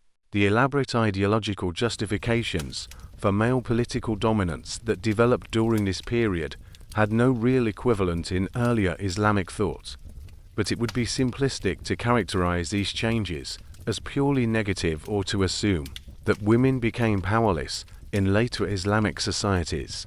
The new structures and institutions that emerged often created different kinds of opportunities for female influence and achievement. The Ottoman system of female court influence, for instance, was in some ways more systematized and powerful than anything that had existed during the Abbasid period. The regional diversity that emerged from political fragmentation also meant that women's experiences varied more dramatically than they had during the unified cultural networks of the Golden Age. While some areas became more restrictive, others remained relatively open to female participation in intellectual and public life. Perhaps most importantly, the basic legal and economic foundations that had enabled women's achievements during the Golden Age are property rights, inheritance laws, educational obligations, largely survived the political transformations. This meant that the potential for female achievement remained, even when social and cultural circumstances made it harder to realize. The evaluation depends partly on what standards we use for comparison, compared to the remarkable openness and inclusivity of the Islamic Golden Age. Later periods certainly represented a decline, but compared to most other medieval societies, even the more restrictive later Islamic civilizations often provided better opportunities for women's education, economic autonomy, and social influence than were available elsewhere in the world. The changes were probably inevitable given the political, economic, and military pressures that Islamic societies faced, but they weren't necessarily permanent or irreversible. In the centuries that followed the end of the classical Islamic Golden Age, the legacy of accomplished women became a kind of historical ghost, sometimes invoked, sometimes ignored, but never entirely forgotten. The immediate aftermath was a complex process of adaptation, where Islamic societies had to figure out how to maintain their cultural and intellectual traditions while operating under very different political and economic circumstances. The Ottoman Empire, which emerged as the dominant Islamic power by the 15th century, developed its own unique approach to women's roles that both honored and departed from Golden Age precedents. The institution of the valid sultan, the mother of the reigning sultan, who often wielded enormous political influence, created a formal pathway for a female power that was actually more systematized than anything during the Abbasid period. Women, like Harem Sultan known in the West as Roxolana, became some of the most powerful people in the world, controlling vast resources and making decisions that affected millions of lives. But this power came with new restrictions and protocols that would have been foreign to earlier Islamic societies. Ottoman court women were increasingly secluded in elaborate harem systems that limited their direct interaction with the outside world, while simultaneously concentrating enormous wealth and influence in their hands. It was a paradox that perfectly captured the contradictions of the post-Golden Age Islamic world. Women could be incredibly powerful, but only within carefully controlled and gender-segregated spaces. The Safavid Empire in Persia took a different approach, developing court cultures that celebrated female artistic and intellectual achievements while maintaining strict social hierarchies. Safavid women became renowned for their poetry, calligraphy, and patronage of arts and architecture, but they did so within increasingly formalized gender roles that emphasized their difference from rather than equality with men. In the Indian subcontinent, the Mughal Empire produced its own variations on these themes. While the Mughal court culture was generally more restrictive than earlier Islamic traditions, individual women still managed to achieve remarkable influence and recognition. The tomb of Mumtaz Mahal, the Taj Mahal, stands as perhaps the most famous monument to a Muslim woman in history, though it's worth noting that she's remembered more for inspiring male devotion than for her own achievements. The scholarly traditions that had been so important during the Golden Age survived, but in transformed ways. The great madrasas continued to operate, but they became more conservative and more exclusively focused on religious education. The ijazas system persisted, but women found it much harder to access advanced religious education and even harder to achieve recognition as religious authorities. Regional variations became more pronounced as the unified cultural networks of the Golden Age fragmented into distinct local traditions. Women in some areas, particularly in Sufi communities and certain urban centers, maintained relatively broad opportunities for education and public participation. In other regions, social restrictions became much more severe, and women's roles became increasingly limited to domestic and family spheres. Perhaps most significantly, the memory of Golden Age achievements became a double-edged sword for later generations of women. On one hand, the documented achievements of figures like Fatima al-Fihri and Sit al-Mulk provided precedents that could be invoked to justify female education and leadership when circumstances permitted. On the other hand, the exceptional nature of these achievements could be used to argue that such accomplishments were rare anomalies rather than evidence of women's general capabilities. The post-Golden Age Islamic world produced its own remarkable women, but they operated in very different circumstances and often achieved influence through new pathways that reflected the changed political and social realities of their time. The Ottoman Empire was particularly notable for developing institutional structures that channeled female ambition and capability into specific roles within the imperial system. The valid sultan wasn't just an honorary title, it was a formal position with defined responsibilities and enormous practical power. Women like Kaiksem Sultan, 1589 to 1651, essentially ruled the Ottoman Empire for extended periods, making military decisions, conducting diplomatic negotiations, and managing the complex bureaucracy that governed one of the world's largest empires. What made these Ottoman women different from their Golden Age predecessors was the extent to which their power was institutionalized and predictable rather than exceptional and personal. The system expected and accommodated female political authority in specific circumstances, creating a kind of controlled space for women's leadership that was both more reliable and more restricted than earlier precedents. In the Safavid Empire, women like Taj Bibi Bilqis emerged as influential religious figures and institutional builders.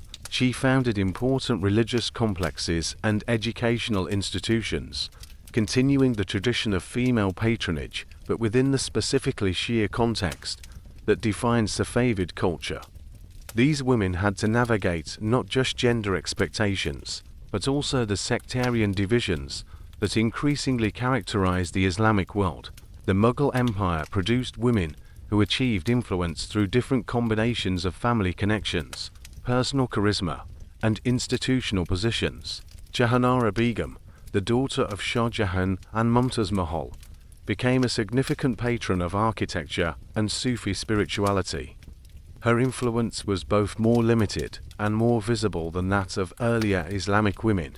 She couldn't achieve the kind of direct political authority that Sit al-Mulk had exercised, but her cultural and religious activities were more publicly celebrated and documented. Perhaps most interestingly, the post-Golden Age period saw the emergence of women who achieved influence through explicitly religious rather than scholarly or political pathways. Sufi women like Bibi Jamal Cotton in Central Asia and Lal Dud in Kashmir became renowned as mystical teachers and spiritual guides, creating alternative forms of religious authority that operated parallel to the increasingly male-dominated formal religious establishment. These religious women often had more freedom to travel, teach, and interact with diverse audiences than their contemporaries in political or scholarly roles. The mystical traditions of Islam provided theological justifications for female spiritual authority that were harder to challenge than claims to political or intellectual leadership. The period also saw the rise of women who achieved influence through commercial rather than political or religious activities. The expansion of trade networks and the growth of urban commercial centers created opportunities for female entrepreneurs and merchants that had been less common during the Golden Age. Women in cities like Istanbul, Isfahan, and Delhi became significant economic actors, using their wealth to fund religious and educational institutions. African Muslim societies during this period produced their own distinctive examples of female leadership. Queen Amina of Zaria 1588 to 1589 was a military commander who expanded her territory through conquest and is credited with building the famous Zaria Wall. Her achievements represent a form of female political and military leadership that was quite different from the court-based influence typical of Ottoman or Safavid women.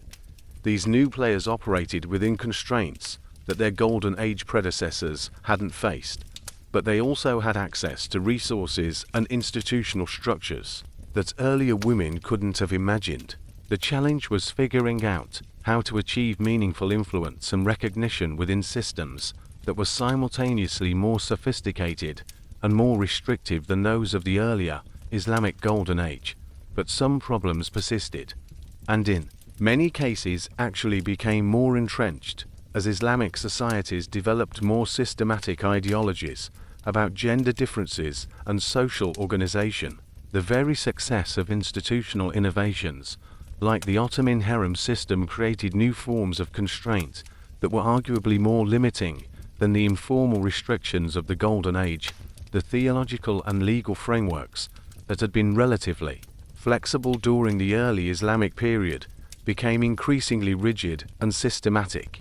Religious authorities developed elaborate scholarly traditions that defined women's roles and capabilities in much more restrictive terms than had been common during the Golden Age. These weren't just practical accommodations to changing circumstances. They were comprehensive ideological systems that justified and reinforced gender hierarchy as a fundamental principle of Islamic social organization. Educational opportunities, while never entirely eliminated, became much more limited and segregated. The informal scholarly networks that had enabled women like Fatima bint Yahya to achieve recognition as legal authorities were replaced by more formal institutional structures that were harder for women to access.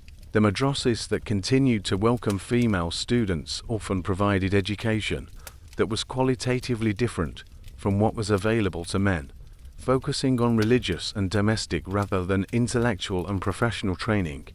Economic autonomy, which had been one of the strongest foundations for women's achievements during the Golden Age, remained theoretically protected by Islamic law but became practically more difficult to exercise. As commercial and political systems became more complex and bureaucratized, women found it harder to translate their legal rights into actual economic influence and independence. Perhaps most problematically, the exceptional achievements of Golden Age women were increasingly used to justify rather than challenge contemporary restrictions. The argument became, if Islam truly oppressed women, how could figures like Fatima al-Fihri and Sit al-Mulk have achieved such remarkable success? Therefore, current limitations on women's opportunities must be appropriate and necessary rather than evidence of declining tolerance and opportunity. This created a particularly insidious form of historical revisionism, where past achievements were celebrated in ways that actually reinforced present limitations. Women could be honored as exceptional individuals, while the social structures that enabled their exceptionalism were dismantled or fundamentally altered. The regional fragmentation of the Islamic world also meant that lessons learned in one area couldn't easily be applied elsewhere. Innovations in women's education or political participation that worked in Ottoman Turkey might be irrelevant or unacceptable in Safavid Persia or Mughal India. The unified cultural networks that had facilitated the spread of ideas and practices during the Golden Age no longer existed to the same extent. Military and political instability continued to disrupt the long-term institutional development that had been so important for women's advancement during the Golden Age. The constant warfare, political upheavals, and economic disruptions that characterized much of the post-classical period made it difficult to maintain the kind of stable educational and cultural institutions that had supported female achievements in earlier eras. The rise of European colonial pressure added another layer of complexity to these ongoing issues. As Islamic societies came under increasing external threat, there was often pressure to conform to more traditional and conservative practices as a way of maintaining cultural identity and resistance to foreign influence. This frequently translated into more restrictive policies toward women, who were seen as symbols of cultural authenticity that needed to be protected and preserved. The result was a series of cyclical patterns, where periods of relative openness and opportunity for women would be followed by conservative reactions and renewed restrictions. These cycles made it difficult to build sustained progress in expanding women's roles and opportunities, since achievements in one generation might be reversed in the next, compared to the remarkable openness and intellectual dynamism of the Islamic Golden Age. The later periods represented a clear decline in opportunities and recognition for women's achievements, but compared to most other parts of the world during the same time periods, Islamic societies often remained relatively accommodating to female education, economic autonomy, and cultural participation.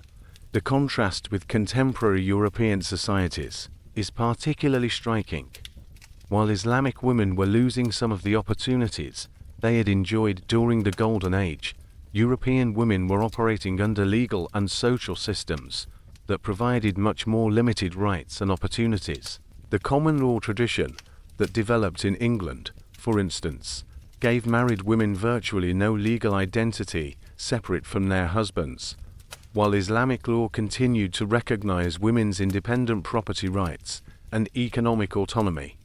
The comparison with contemporary Chinese societies reveals interesting parallels and differences.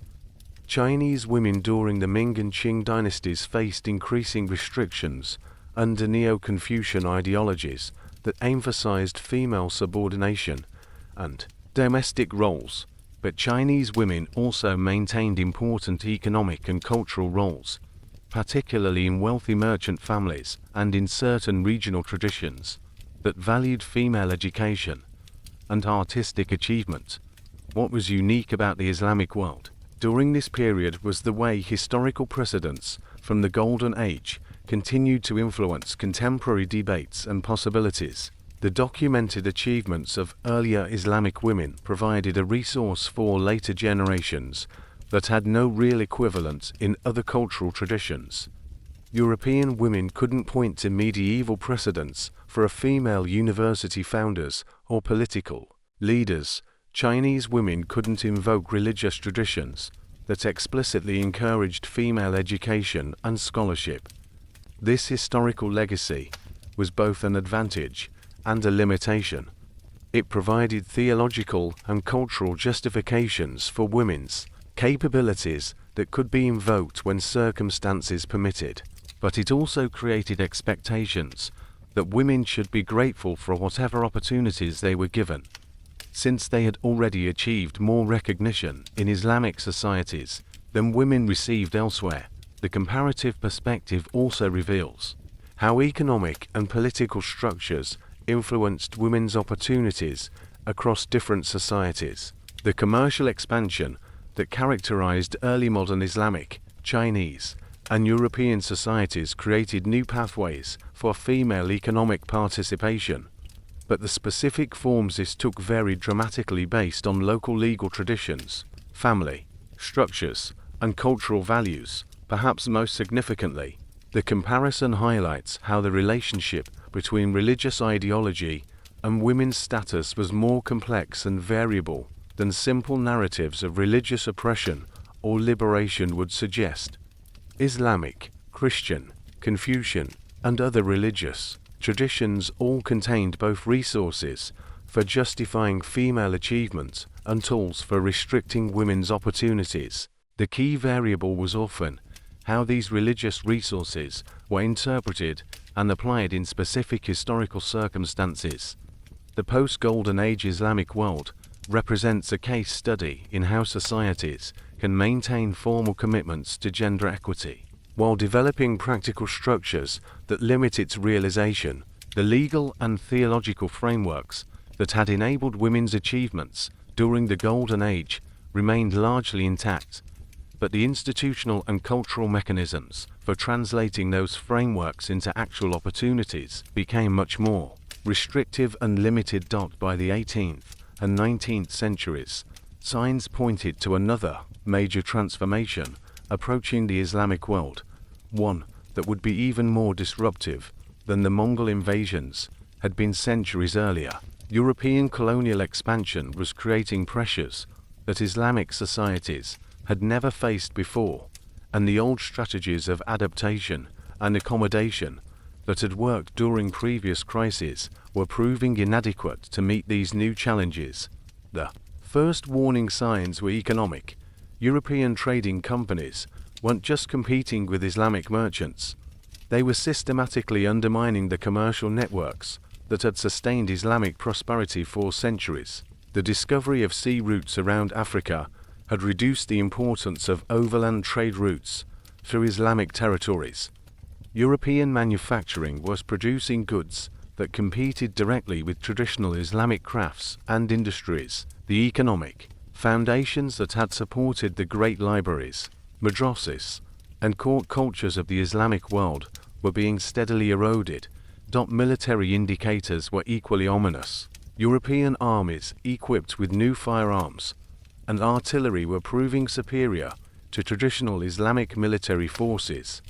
The Ottoman Empire's famous Janissary Corps, which had once been the most feared military force in Europe, was becoming obsolete in the face of European military innovations. Islamic rulers who had once been confident of their ability to defend their territories were discovering that their traditional military advantages had evaporated. But perhaps most significantly, the intellectual and cultural confidence that had characterized Islamic civilization for over a millennium was beginning to crack.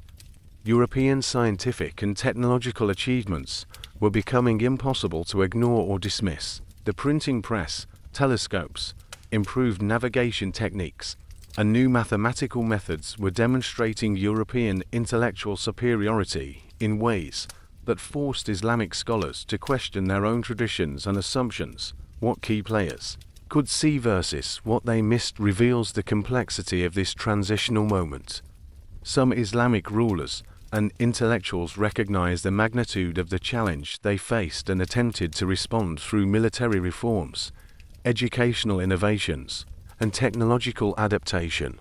The Ottoman Empire's Tanzimat reforms, for instance, represented a systematic attempt to modernize Islamic institutions while preserving their essential character.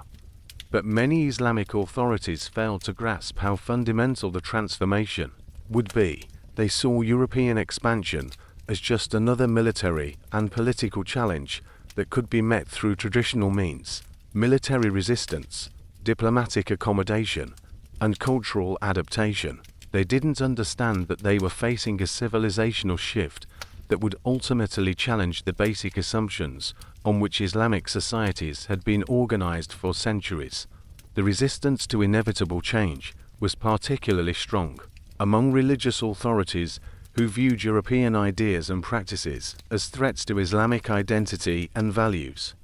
This wasn't entirely wrong. European colonialism did pose genuine threats to Islamic culture and religion, but the response of rejecting all European innovations, including potentially beneficial ones, often left Islamic societies less capable of defending themselves against European expansion. For women, these warning signs had particular implications. The European challenge was reinforcing conservative tendencies within Islamic societies that viewed the preservation of traditional gender roles as essential for maintaining cultural authenticity and religious legitimacy. At the same time, European ideas about women's education and social participation were beginning to influence Islamic intellectuals and reformers in ways that would eventually create new opportunities and expectations for women. The era we've been exploring, the period when Islamic societies could accommodate and celebrate remarkable female achievement, didn't end with a dramatic collapse or a specific date that historians could point to and say here's where it all changed. Instead, it transformed gradually through a complex process of colonial conquest, cultural adaptation, and internal reform that stretched across the 19th and early 20th centuries.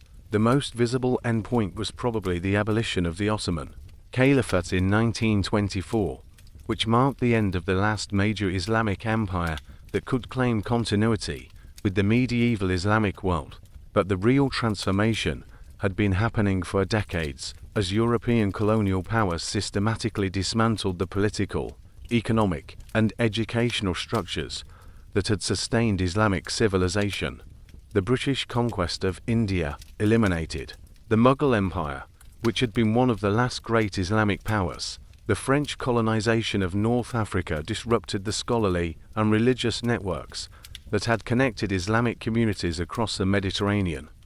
The Russian expansion into Central Asia incorporated traditionally Islamic territories into a European empire with very different cultural and religious traditions. But colonialism wasn't just about political conquest, it was about cultural transformation. European colonial administrators imposed new legal systems that often conflicted with traditional Islamic law, particularly regarding women's rights and family relationships. They established new educational systems that emphasized European languages, sciences, and cultural values, while marginalizing traditional Islamic learning. The responses of Islamic societies to these challenges varied dramatically, but they almost always had significant implications for women's roles and opportunities. Some Islamic reformers argued that their societies needed to adopt European approaches to women's education and social participation in order to compete with European power. Others insisted that preserving traditional Islamic gender roles was essential for maintaining cultural and religious identity in the face of European domination. The final major players in this transformation were the Islamic modernist intellectuals, who attempted to create new syntheses between Islamic tradition and European modernity. Figures like Muhammad Abduh in Egypt, Said Ahmad Khan in India, and various Ottoman intellectuals tried to argue that true Islam was actually compatible with women's education, social participation, and even political involvement. These modernist arguments often relied heavily on Golden Age precedents, the same historical examples we've been discussing throughout this narrative. They pointed to figures like Fatima al-Fihri and Aisha bint Abu Bakr as evidence that Islam had always supported women's intellectual and social development, and that contemporary restrictions were departures from rather than faithful adherence to Islamic tradition. But the modernist project faced enormous resistance from traditional religious authorities who argued that European ideas about gender equality were fundamentally incompatible with Islamic values and social organization. This wasn't just conservative stubbornness. There were genuine theological and cultural tensions between European feminist ideas and traditional Islamic approaches to gender and family organization. The dramatic final moments of this transformation varied by region, but they often involved the same basic pattern. Traditional Islamic institutions that had existed for centuries were either abolished, fundamentally reformed, or marginalized in favor of new European-style institutions. The madrasas that had educated Islamic women for over a millennium were replaced by colonial schools that taught European curricula. The legal systems that had protected women's property rights and economic autonomy were replaced by European legal codes that often provided fewer protections for women's independence. Perhaps most symbolically, the great Islamic libraries and universities, institutions like Al-Qarawiyyin that Fatima al-Fihri had founded over 1,000 years earlier, were either closed, stripped of their resources, or transformed into European-style institutions that bore little resemblance to their historical predecessors. The end of this era wasn't just about the decline of Islamic political power. It was about the transformation of an entire civilization and the replacement of institutions, values, and practices that had evolved over more than a millennium. For women, this transformation meant both the loss of traditional pathways to achievement and recognition, and the possibility of new opportunities based on European models of female education and social participation. The irony was that just as Islamic societies were losing the institutional frameworks that had enabled remarkable female achievement during the Golden Age, they were being exposed to European ideas that explicitly advocated for women's rights and opportunities. The result was a complex and often contradictory process of change that continued well into the 20th century and beyond.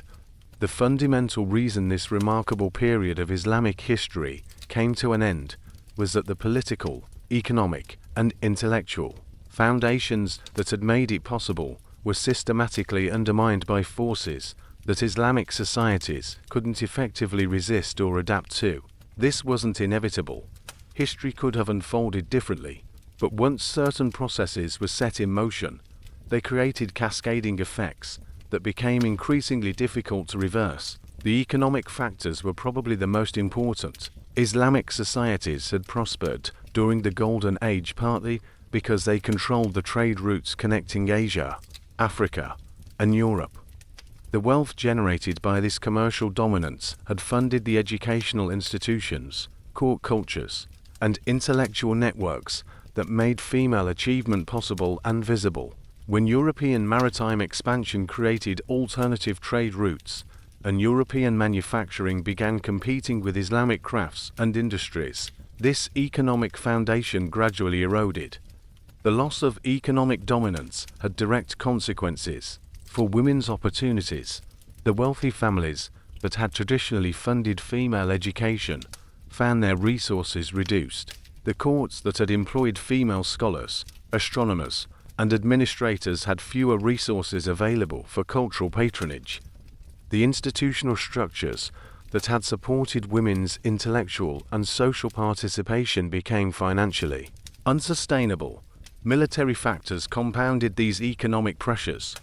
European technological advantages in warfare meant that Islamic societies could no longer depend on their traditional military strengths to maintain their independence and territorial integrity. This created pressures for military reform and modernization that often came at the expense of investment in education and cultural institutions. The intellectual challenges were perhaps most devastating of all. For over a millennium, Islamic societies had been confident that their scholarly traditions, scientific methods, and cultural achievements represented the pinnacle of human civilization. The European scientific revolution and Enlightenment shattered this confidence by demonstrating European superiority in mathematics, astronomy, medicine, and technology, the very fields where Islamic scholars had once led the world. This intellectual crisis created a defensive reaction that often worked against women's interests. When Islamic societies felt their fundamental values and identity under attack, there was a natural tendency to emphasize traditional practices and social arrangements as markers of cultural authenticity. Women's education and public participation, which had been celebrated during the confident expansiveness of the Golden Age, were increasingly viewed as departures from true Islamic tradition that needed to be corrected. The role of individuals versus historical forces in this transformation is complex. Certainly, specific political and military leaders made decisions that accelerated or slowed the process of change. Some Ottoman sultans were more committed to reform and modernization than others. Some colonial administrators were more respectful of Islamic traditions and institutions than their colleagues. But the broader forces at work, technological change, economic transformation, military innovation, were probably beyond the control of any individual leader to stop or reverse. The question wasn't whether Islamic societies would have to adapt to European dominance, but how they would manage that adaptation and what aspects of their traditional culture they would be able to preserve. The internal contradictions within Islamic societies also played a role. The same religious and legal traditions that had enabled women's achievements during the Golden Age also contained resources for justifying more restrictive approaches to gender roles. When Islamic societies came under external pressure, it was often easier to mobilize the restrictive rather than the expansive elements of the tradition. What could have been done differently is a fascinating counterfactual question. If Islamic societies had been more willing to adopt European military and economic innovations, while preserving their own educational and cultural institutions. They might have been able to maintain more independence and continue supporting the kinds of female achievement that had characterized the Golden Age. But this would have required a kind of cultural confidence and institutional flexibility that may have been impossible given the magnitude of the challenges they faced. The European expansion wasn't just a military and economic phenomenon. It was a comprehensive civilizational challenge that forced Islamic societies to question their most basic assumptions about knowledge, social organization, and cultural value. The inevitability versus contingency of this transformation remains debatable. Some historians argue that European expansion was driven by technological and economic advantages that would have eventually overwhelmed any resistance. Others suggest that different choices by Islamic leaders or different historical circumstances could have produced very different outcomes. What seems clear is that once the process of European dominance began, it created a momentum that became increasingly difficult for Islamic societies to resist or redirect. The institutional frameworks that had supported female achievement during the Golden Age were casualties of this broader transformation, not its primary targets. The immediate aftermath was a period of profound confusion and experimentation as Islamic societies struggled to figure out how to maintain their cultural and religious identity while adapting to radically changed circumstances. For women, this meant operating in a world where traditional pathways to achievement and recognition had been disrupted, but new possibilities had not yet been clearly established, who stepped into the vacuum by the collapse of traditional Islamic institutions varied dramatically by region and circumstance. In some areas, European colonial administrators simply imposed their own educational and legal systems with little regard for local traditions or preferences. In others, Islamic modernist intellectuals attempted to create new syntheses that would preserve essential Islamic values while incorporating beneficial European innovations. The short-term consequences for women were particularly complex and contradictory. On one hand, the disruption of traditional institutions meant that many of the pathways that had enabled female achievement during the Golden Age were no longer available. The informal scholarly networks, court patronage systems, and family-based educational traditions that had supported women's intellectual development were often replaced by European-style institutions that had their own gender restrictions and biases. On the other hand, exposure to European ideas about women's education and social participation created new possibilities that hadn't existed during the traditional Islamic period. European missionaries and colonial administrators often established schools for girls, even if their motivations were primarily religious conversion or cultural transformation, rather than genuine commitment to female empowerment. Contemporary reactions to these changes were deeply divided. Some Islamic intellectuals embraced European approaches to women's education and argued that this represented a return to the true spirit of early Islam. They pointed to Golden Age precedents, like Fatima al-Fihri and Aisha bint Abu Bakr, as evidence that Islam had always supported female learning and achievement. Other Islamic authorities viewed European ideas about gender equality as fundamental threats to Islamic family structure and social organization. They argued that preserving traditional gender roles was essential for maintaining Islamic identity in the face of European cultural imperialism. This wasn't just conservative resistance to change. It reflected genuine concerns about the compatibility between European feminism and Islamic values. Attempts at revival or continuation of traditional practices often took the form of reformed Islamic educational institutions that tried to provide modern education within Islamic frameworks. These institutions sometimes created new opportunities for women's education and intellectual development, but they also often imposed new restrictions that hadn't existed during the more flexible Golden Age period. The preservation of historical memory became crucial during this transitional period. The biographical dictionaries and scholarly records that documented women's achievements during the Golden Age provided resources that later generations could use to argue for expanded opportunities for female education and social participation. But this historical legacy was also used selectively and sometimes anachronistically. The achievements of Golden Age women were often cited to support positions that those women themselves might not have recognized or endorsed, and the specific historical circumstances that had made their achievements possible were often ignored or misunderstood.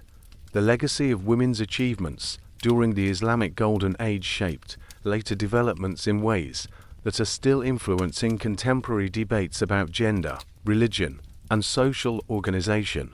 These historical precedents became a kind of intellectual ammunition that different groups could use to support very different arguments about what Islam requires or permits regarding women's roles in society. The most immediate impact was on Islamic modernist movements of the 19th and early 20th centuries. Reformers like Qasim Amin in Egypt and various Ottoman intellectuals used Golden Age examples to argue that their societies needed to expand opportunities for women's education and social participation. They pointed to figures like Fatima al-Fihri and Aisha bint Abu Bakr not as historical curiosities, but as evidence that true Islam had always supported female intellectual development and social engagement. These arguments were historically sophisticated in some ways and completely anachronistic in others. The modernists were correct that Islamic tradition contained resources for justifying women's education and even public leadership, but they often ignored the specific historical circumstances that had made Golden Age achievements possible and assumed that historical precedents could be directly translated into contemporary policies without regard for changed social and economic conditions. The impact on later generations of Muslim women was profound and complicated. On the positive side, the documented achievements of Golden Age women provided inspiration and legitimacy for women who sought expanded opportunities in education, professional life, and public engagement. When 20th century Muslim women argued for the right to attend universities or enter professions, they could point to historical precedents that demonstrated the compatibility between Islamic identity and female achievement.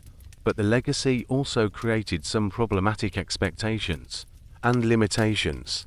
The exceptional nature of Golden Age women's achievements could be used to argue that most women weren't capable of serious intellectual work, and that the few who succeeded were remarkable precisely because they transcended their natural limitations. This exceptional woman narrative actually reinforced rather than challenged assumptions about women's general capabilities. Later generations also had to grapple with the gap between Golden Age precedents and contemporary realities. The institutional structures, cultural contexts, and economic conditions that had enabled women Maryam Olastrulabi and Suteta Al-Muhammali to achieve recognition simply didn't exist in the modern world. This meant that citing historical precedents was often more symbolic than practical, inspiring, but not necessarily helpful for addressing contemporary challenges.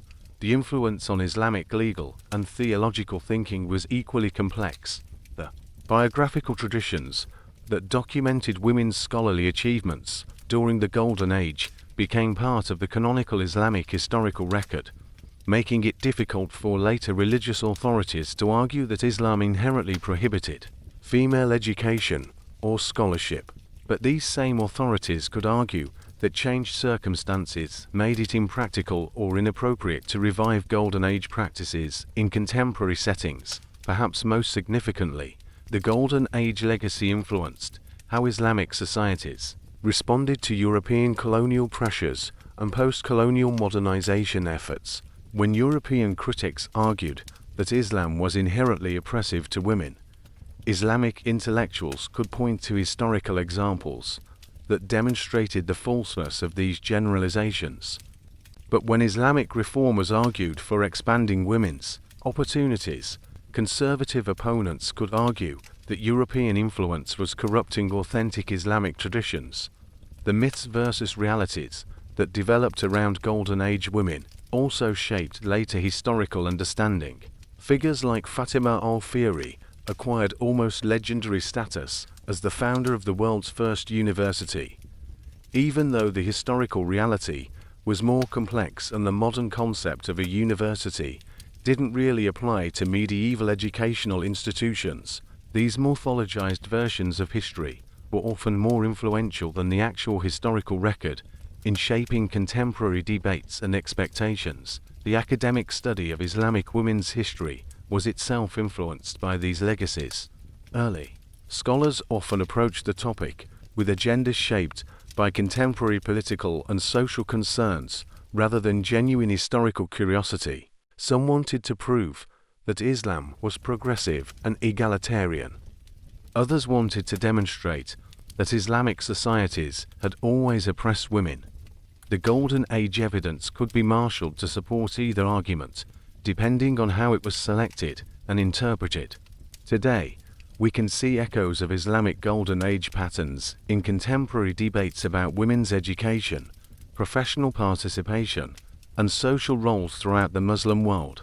The basic tensions between religious tradition and social modernization, between cultural authenticity and international pressures, between individual achievement and community expectations haven't fundamentally changed. They've just taken new forms in different contexts. Consider the ongoing debates about women's education in countries like Afghanistan, where the Taliban's restrictions on female schooling have sparked international condemnation and internal resistance.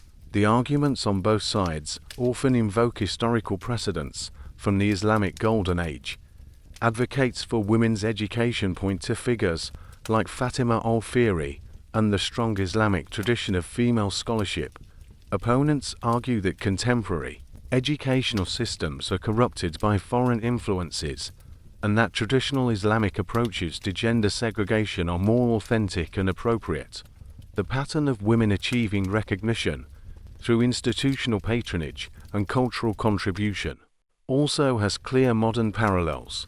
Wealthy women in contemporary Muslim societies often follow models that would have been familiar to their Golden Age predecessors, funding educational institutions, supporting charitable organizations, and using their economic resources to influence social and cultural development. The specific mechanisms have changed, but the basic approach of translating economic power into social influence remains remarkably consistent. Professional women in contemporary Islamic societies face many of the same challenges that their historical predecessors encountered. They must navigate expectations about gender-appropriate behavior while demonstrating competence in fields that are often culturally defined as masculine.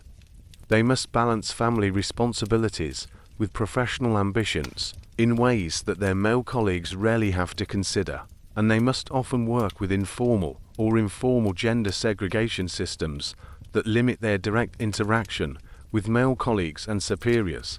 The modern technology sector provides particularly interesting parallels to the medieval scientific instrument makers we discussed earlier. Women like Mariam Olastru-Lobby were working at the cutting edge of their era's most advanced technology, requiring both theoretical knowledge and practical skills that few of their contemporaries possessed. Today, women working in computer science, engineering, and other STEM fields often face similar challenges. They're working in fields that require highly specialized knowledge. They're often underrepresented in their professions, and their achievements are sometimes seen as exceptional rather than normal. The political parallels are equally striking. Contemporary female political leaders in Muslim-majority countries often employ strategies that would have been familiar to figures like Sit al-Mulk.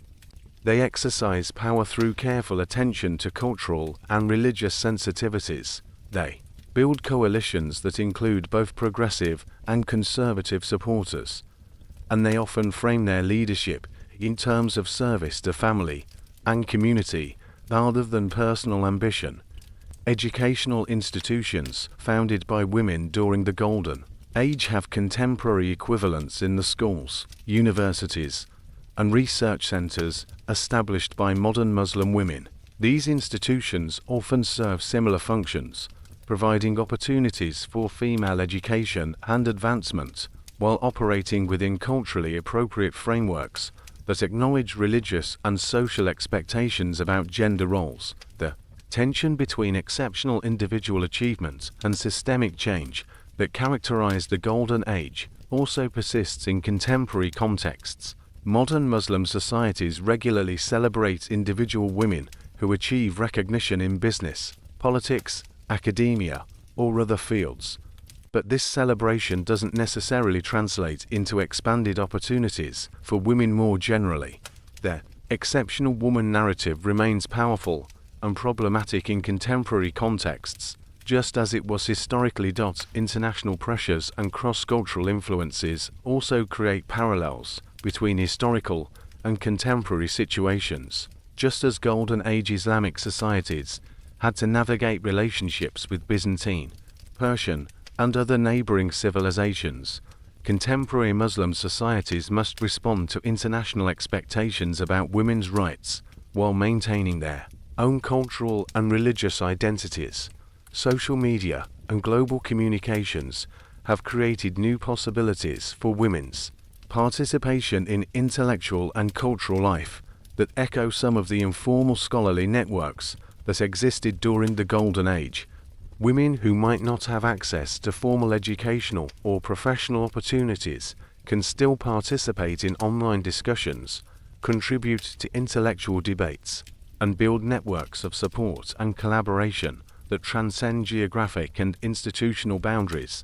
The fundamental question remains the same. How can societies create space for women's talents and contributions while respecting cultural and religious traditions that often assume gender differences in social roles and capabilities? The specific answers vary by context and circumstance, but the underlying tension between individual potential and social expectations continues to shape women's experiences across the Muslim world. The Islamic Golden Age offers several crucial lessons for contemporary debates about gender equality, religious tradition, and social change that go far beyond the specific context of Islamic societies. First, the historical record demonstrates that patriarchal social organization isn't incompatible with individual female achievement and recognition.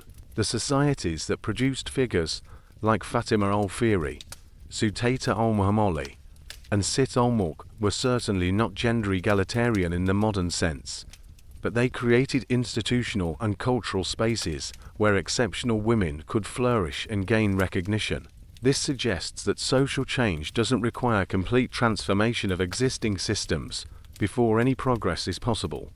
The importance of economic autonomy as a foundation for other forms of female achievement is another key lesson.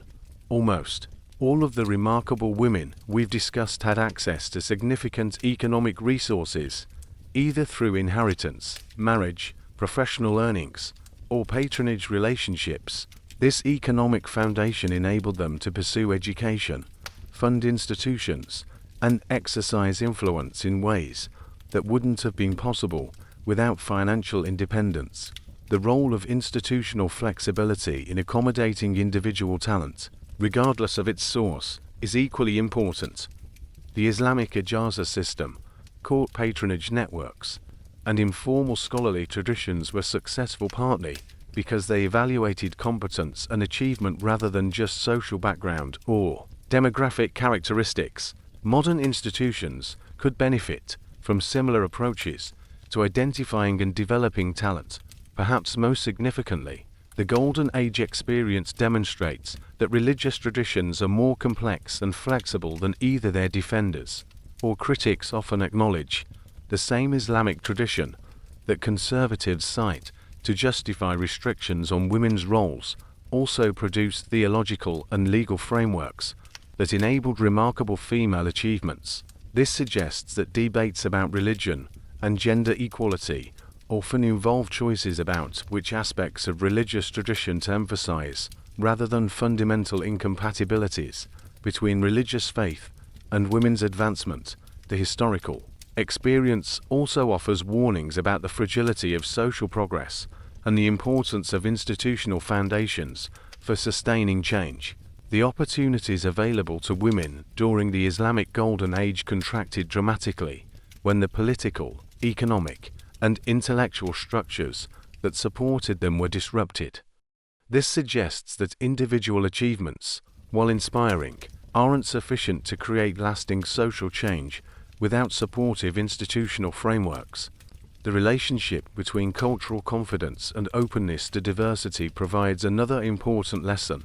Islamic societies were most accommodating to female achievement during periods when they felt secure in their own cultural and intellectual superiority. When they came under external pressure or felt their fundamental values threatened, they often became more restrictive and conservative. This pattern has clear implications for contemporary debates about multiculturalism, immigration, and social change. Finally, the importance of preserving and accurately understanding historical examples of female achievement cannot be overstated. The women of the Islamic Golden Age provide concrete evidence that alternatives to current arrangements are possible, but only if their stories are told accurately and their achievements are understood in their proper historical context rather than romanticized or mythologized in ways that make them seem impossibly exceptional. Even now, Islamic Golden Age women continue to influence contemporary academic study, popular culture, political discourse, and social movements in ways that demonstrate the enduring power of historical precedent and cultural memory. In academic circles, scholars of Islamic history, women's studies, and comparative civilizations regularly invoke Golden Age examples to challenge oversimplified narratives about religion and gender. The documented achievements of figures like Fatima al-Fihri and Maryam al-Lobby have become standard references in discussions about the historical relationship between Islam and women's education, providing evidence for more nuanced understandings of how religious traditions interact with social and cultural practices. Popular culture has embraced these historical figures in various ways, from children's books celebrating female pioneers to documentary films exploring the achievements of medieval Muslim women. While these popular treatments often simplify or romanticize the historical record, they've helped make Golden Age women's stories more widely known and accessible to contemporary audiences who might not otherwise encounter this history. Political discourse throughout the Muslim world continues to invoke Golden Age precedents in debates about women's rights, educational policy, and social reform. Politicians, activists, and religious leaders regularly cite historical examples to support their positions, though they often interpret the same evidence in very different ways depending on their contemporary agendas and constituencies. Social movements advocating for expanded opportunities for women in Muslim-majority countries frequently use Golden Age examples as evidence that their goals are compatible with Islamic tradition and identity. Organizations promoting female education, professional development, and political participation often frame their work as revival of authentic Islamic practices, rather than adoption of foreign ideas. The influence extends to international discussions about Islam, gender, and human rights. When Western critics argue that Islamic societies are inherently oppressive to women, supporters often point to Golden Age achievements as evidence of Islam's essential compatibility with female advancement. When Muslim reformers argue for expanding women's opportunities, they use the same historical examples to demonstrate that their proposals are rooted in Islamic tradition rather than external pressure. Perhaps most importantly, the memory of Golden Age achievements continues to inspire individual women throughout the Muslim world who are pursuing education, careers, and public engagement despite contemporary obstacles and restrictions. Knowing that women like themselves achieved recognition and influence in earlier Islamic societies provides both practical encouragement and theological legitimacy for their own aspirations and efforts. Looking back across this remarkable period, spanning roughly the 8th to 14th centuries, we've witnessed something truly extraordinary, a civilization that managed to create space for female intellectual, scientific, and political achievement in ways that wouldn't be seen again in most parts of the world for centuries. We started with Fatima al-Fihri, founding what UNESCO recognizes as the world's oldest continuously operating university, using her inheritance to create an institution that would educate students for over 1,000 years. We met Sutata al-Muhammali, solving complex algebraic equations in 10th century Baghdad, contributing original mathematical research that was cited by later scholars. We encountered Maria Molestru-Lobby crafting precision astronomical instruments, so sophisticated that they impressed rulers and enabled accurate celestial calculations. We've seen women like Sit al-Mulk effectively ruling one of the world's most powerful empires, making military and diplomatic decisions that affected millions of lives. We've met female scholars like Fatima bint Yahya, whose legal expertise was so respected that her husband regularly consulted her for difficult juristic issues. We've discovered women at Lubra of Cordoba who rose from slavery to become palace secretary and library manager, traveling independently to the great intellectual centers of the Islamic world. The key patterns that emerged from these stories reveal a civilization that was remarkably pragmatic about talent and achievement. When women demonstrated competence in scholarship, science, or governance, Islamic Golden Age societies generally found ways to recognize and utilize their capabilities, even when this required creative approaches to gender roles and social expectations. Most surprising was perhaps the sheer scale of female participation in intellectual life. We're not talking about a handful of exceptional individuals scattered across centuries, but thousands of women who achieved formal recognition as scholars, teachers, and authorities in their fields. The 40-volume biographical dictionary documenting female Hadith scholars alone suggests a level of systematic female participation in Islamic intellectual life that challenges most assumptions about medieval gender relations. The most important takeaways center on the relationship between institutional flexibility and human achievement. The Islamic Golden Age created legal, economic, and cultural frameworks that could accommodate exceptional individuals, regardless of their demographic characteristics. The ijazas system evaluated scholarly competence rather than social background. The property laws gave women economic autonomy that translated into social influence. The court cultures rewarded useful knowledge and skills without regard to their source. But we've also seen how these achievements were constrained by the broader social and political structures of their time. The women we've celebrated were exceptional, precisely because most women didn't have access to the same opportunities. Their success depended on favorable circumstances, wealthy families, supportive relatives, political stability, and economic prosperity that weren't available to the vast majority of their female contemporaries. Our understanding has evolved from simple narratives of either oppression or liberation to more complex appreciation of how individual achievement and social restriction could coexist within the same civilization. The Islamic Golden Age was neither a feminist paradise nor a patriarchal nightmare, but something more complicated, a society that created remarkable opportunities for some women while maintaining systemic limitations for most. Perhaps most fascinating about the women of the Islamic Golden Age, what their stories reveal about the constants and variables in human nature across time and cultural boundaries. These weren't modern women somehow transported back to medieval times.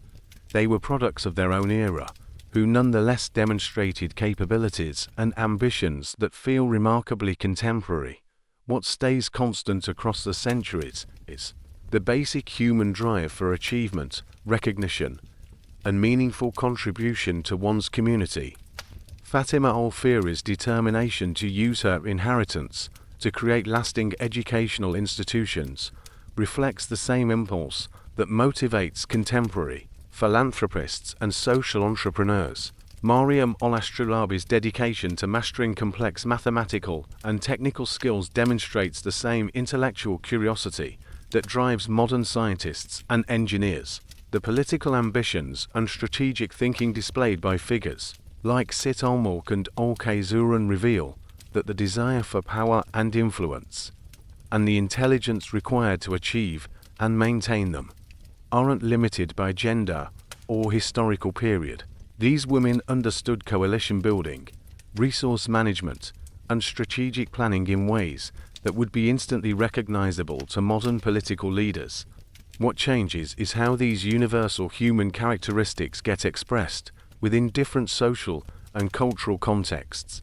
The same intellectual curiosity that might lead a contemporary woman to pursue a PhD in astrophysics led Mariam al-Astrolabi to master astrolabe construction. The same entrepreneurial spirit that drives modern business leaders motivated Fatima al-Fihri to establish educational institutions. The stories also reveal how people adapt to the constraints and opportunities of their particular historical circumstances. These women didn't waste energy fighting against unchangeable aspects of their social environment. Instead, they found creative ways to achieve their goals within existing structures. When direct political authority wasn't available, they exercised power through regencies and court influence. When formal education was restricted, they developed informal scholarly networks and family-based learning systems. The capacity for both individual excellence and collaborative achievement remains remarkably consistent across time. The female scholars of the Islamic Golden Age weren't isolated geniuses working in social vacuums. They were part of intellectual networks that included male colleagues, students from diverse backgrounds, and institutional structures that supported their work. Their achievements were individual, but they were enabled by social cooperation and mutual support. Universal struggles that appear in these historical stories include the challenge of balancing multiple roles and responsibilities, the difficulty of achieving recognition in male-dominated fields, and the complex navigation required when personal ambitions conflict with social expectations. Contemporary women facing similar challenges can find both inspiration and practical insights in how their historical predecessors managed these tensions. The timeless motivations that drove these women include the desire to use their talents productively, to contribute to knowledge and human welfare, to gain recognition for their achievements, and to create lasting legacies that would benefit future generations. These aren't specifically medieval or Islamic motivations. They're basic human drives that find expression in every era and culture. Perhaps most importantly, the stories demonstrate the flexibility and adaptability of human nature when faced with changing circumstances. When political structures collapsed, these women found new ways to exercise influence. When educational institutions became inaccessible, they created alternative pathways for learning and teaching. When social expectations conflicted with personal goals, they developed strategies for pursuing their ambitions while maintaining social acceptability. The evidence suggests that human potential is remarkably consistent across time and culture, but its realization depends heavily on the institutional frameworks, cultural values, and social structures that either support or constrain individual achievement. The Islamic Golden Age created unusually favorable conditions for female achievement, which helps explain why it produced so many remarkable women whose stories continue to inspire and instruct us today.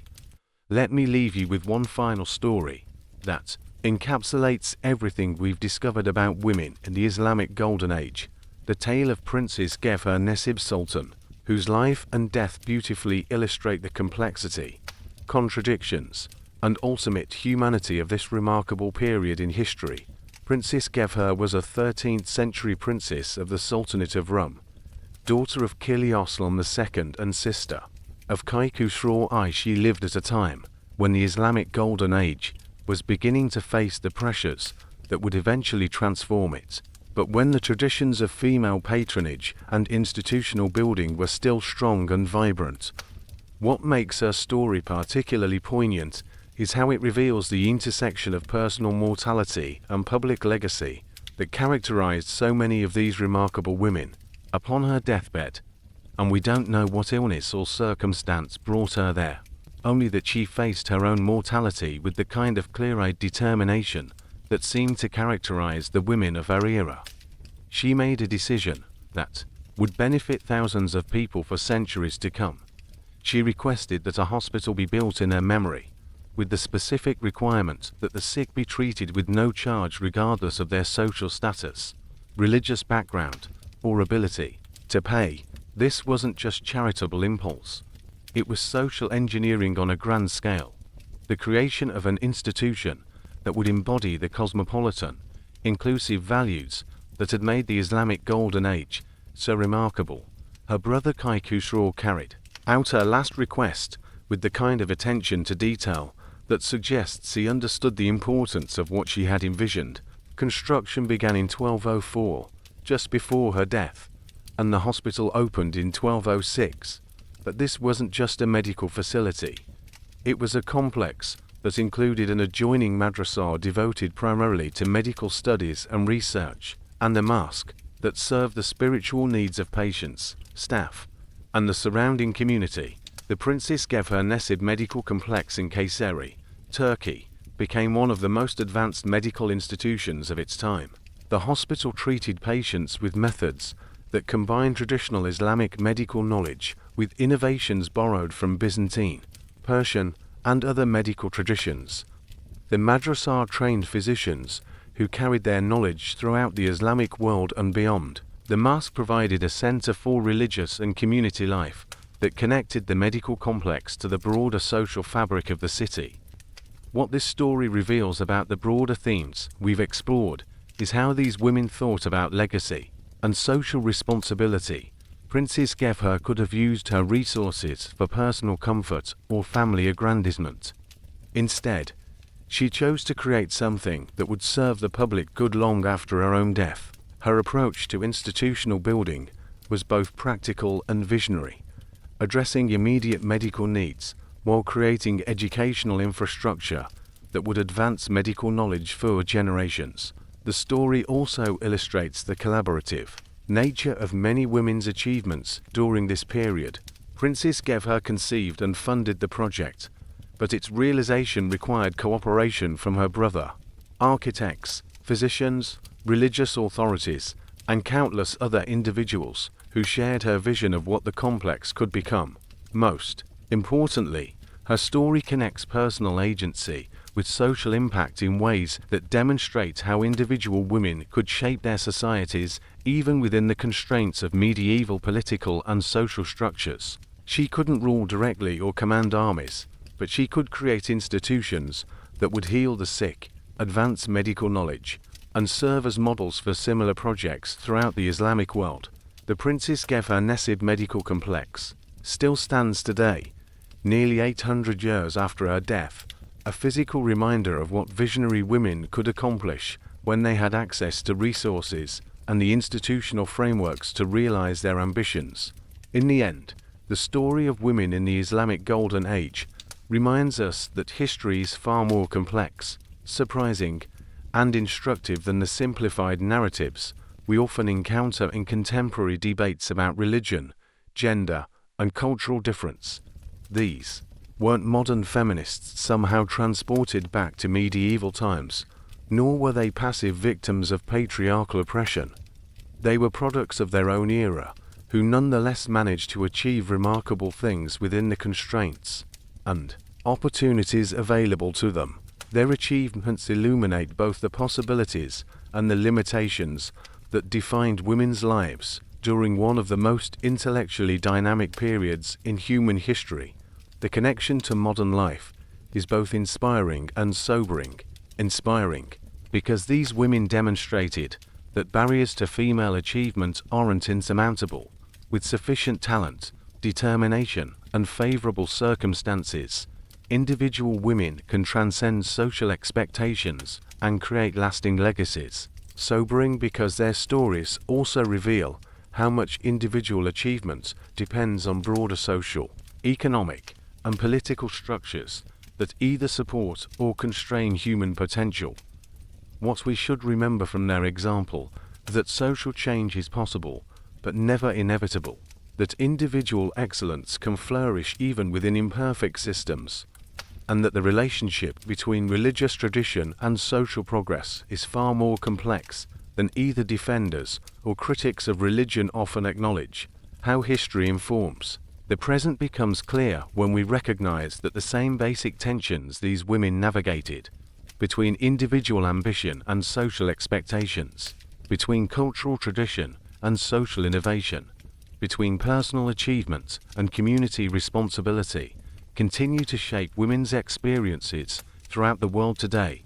The Islamic Golden Age created institutional frameworks and cultural values that enabled remarkable female achievement, but it also maintained social structures that limited most women's opportunities and constrained their agency in various ways.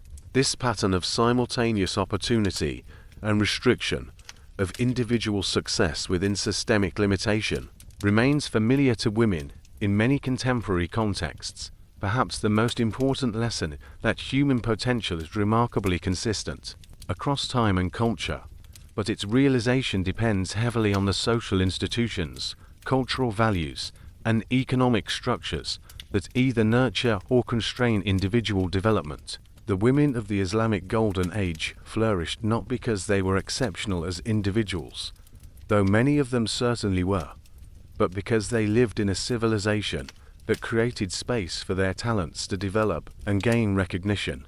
Their legacy challenges us to think more carefully about what kinds of institutions and cultural values we want to create in our own societies, and how we can build frameworks that enable human flourishing, plus of demographic characteristics or social background. The remarkable achievements of these medieval Muslim women provide both inspiration for what's possible and guidance for how to create the conditions that make such achievements more likely. The question isn't whether we can recreate the Islamic Golden Age. We can't and shouldn't try. The question is what we can learn from their example about creating societies that recognize, develop, and reward human talent wherever it appears. As we reach the end of this journey through time, there's something deeply moving about these women's stories that transcends the specific historical period and cultural context we've been exploring. Whether it's Fatima al-Fihri dedicating her inheritance to creating lasting educational institutions, or Maryam al-Astrullabi perfecting the mathematical precision required for astronomical instruments, or Sit al-Mulk making the complex political decisions required to govern an empire, we see the same fundamental human desire to use our talents meaningfully and to contribute something valuable to the world around us. Their achievements remind us that the basic human capacities for intelligence, creativity, leadership, and social contribution aren't limited by the historical circumstances or cultural contexts in which they appear. The specific forms that these capacities take may vary dramatically across time and place, but the underlying potential remains remarkably constant. Tonight, as you drift off to sleep, perhaps you'll dream of libraries filled with ancient manuscripts, of precise brass instruments measuring the movements of stars, of determined women building institutions that would outlast empires. In those dreams, the distance between their world and ours might seem smaller than we usually imagine. Sweet dreams, and thank you for joining me on this remarkable journey through history.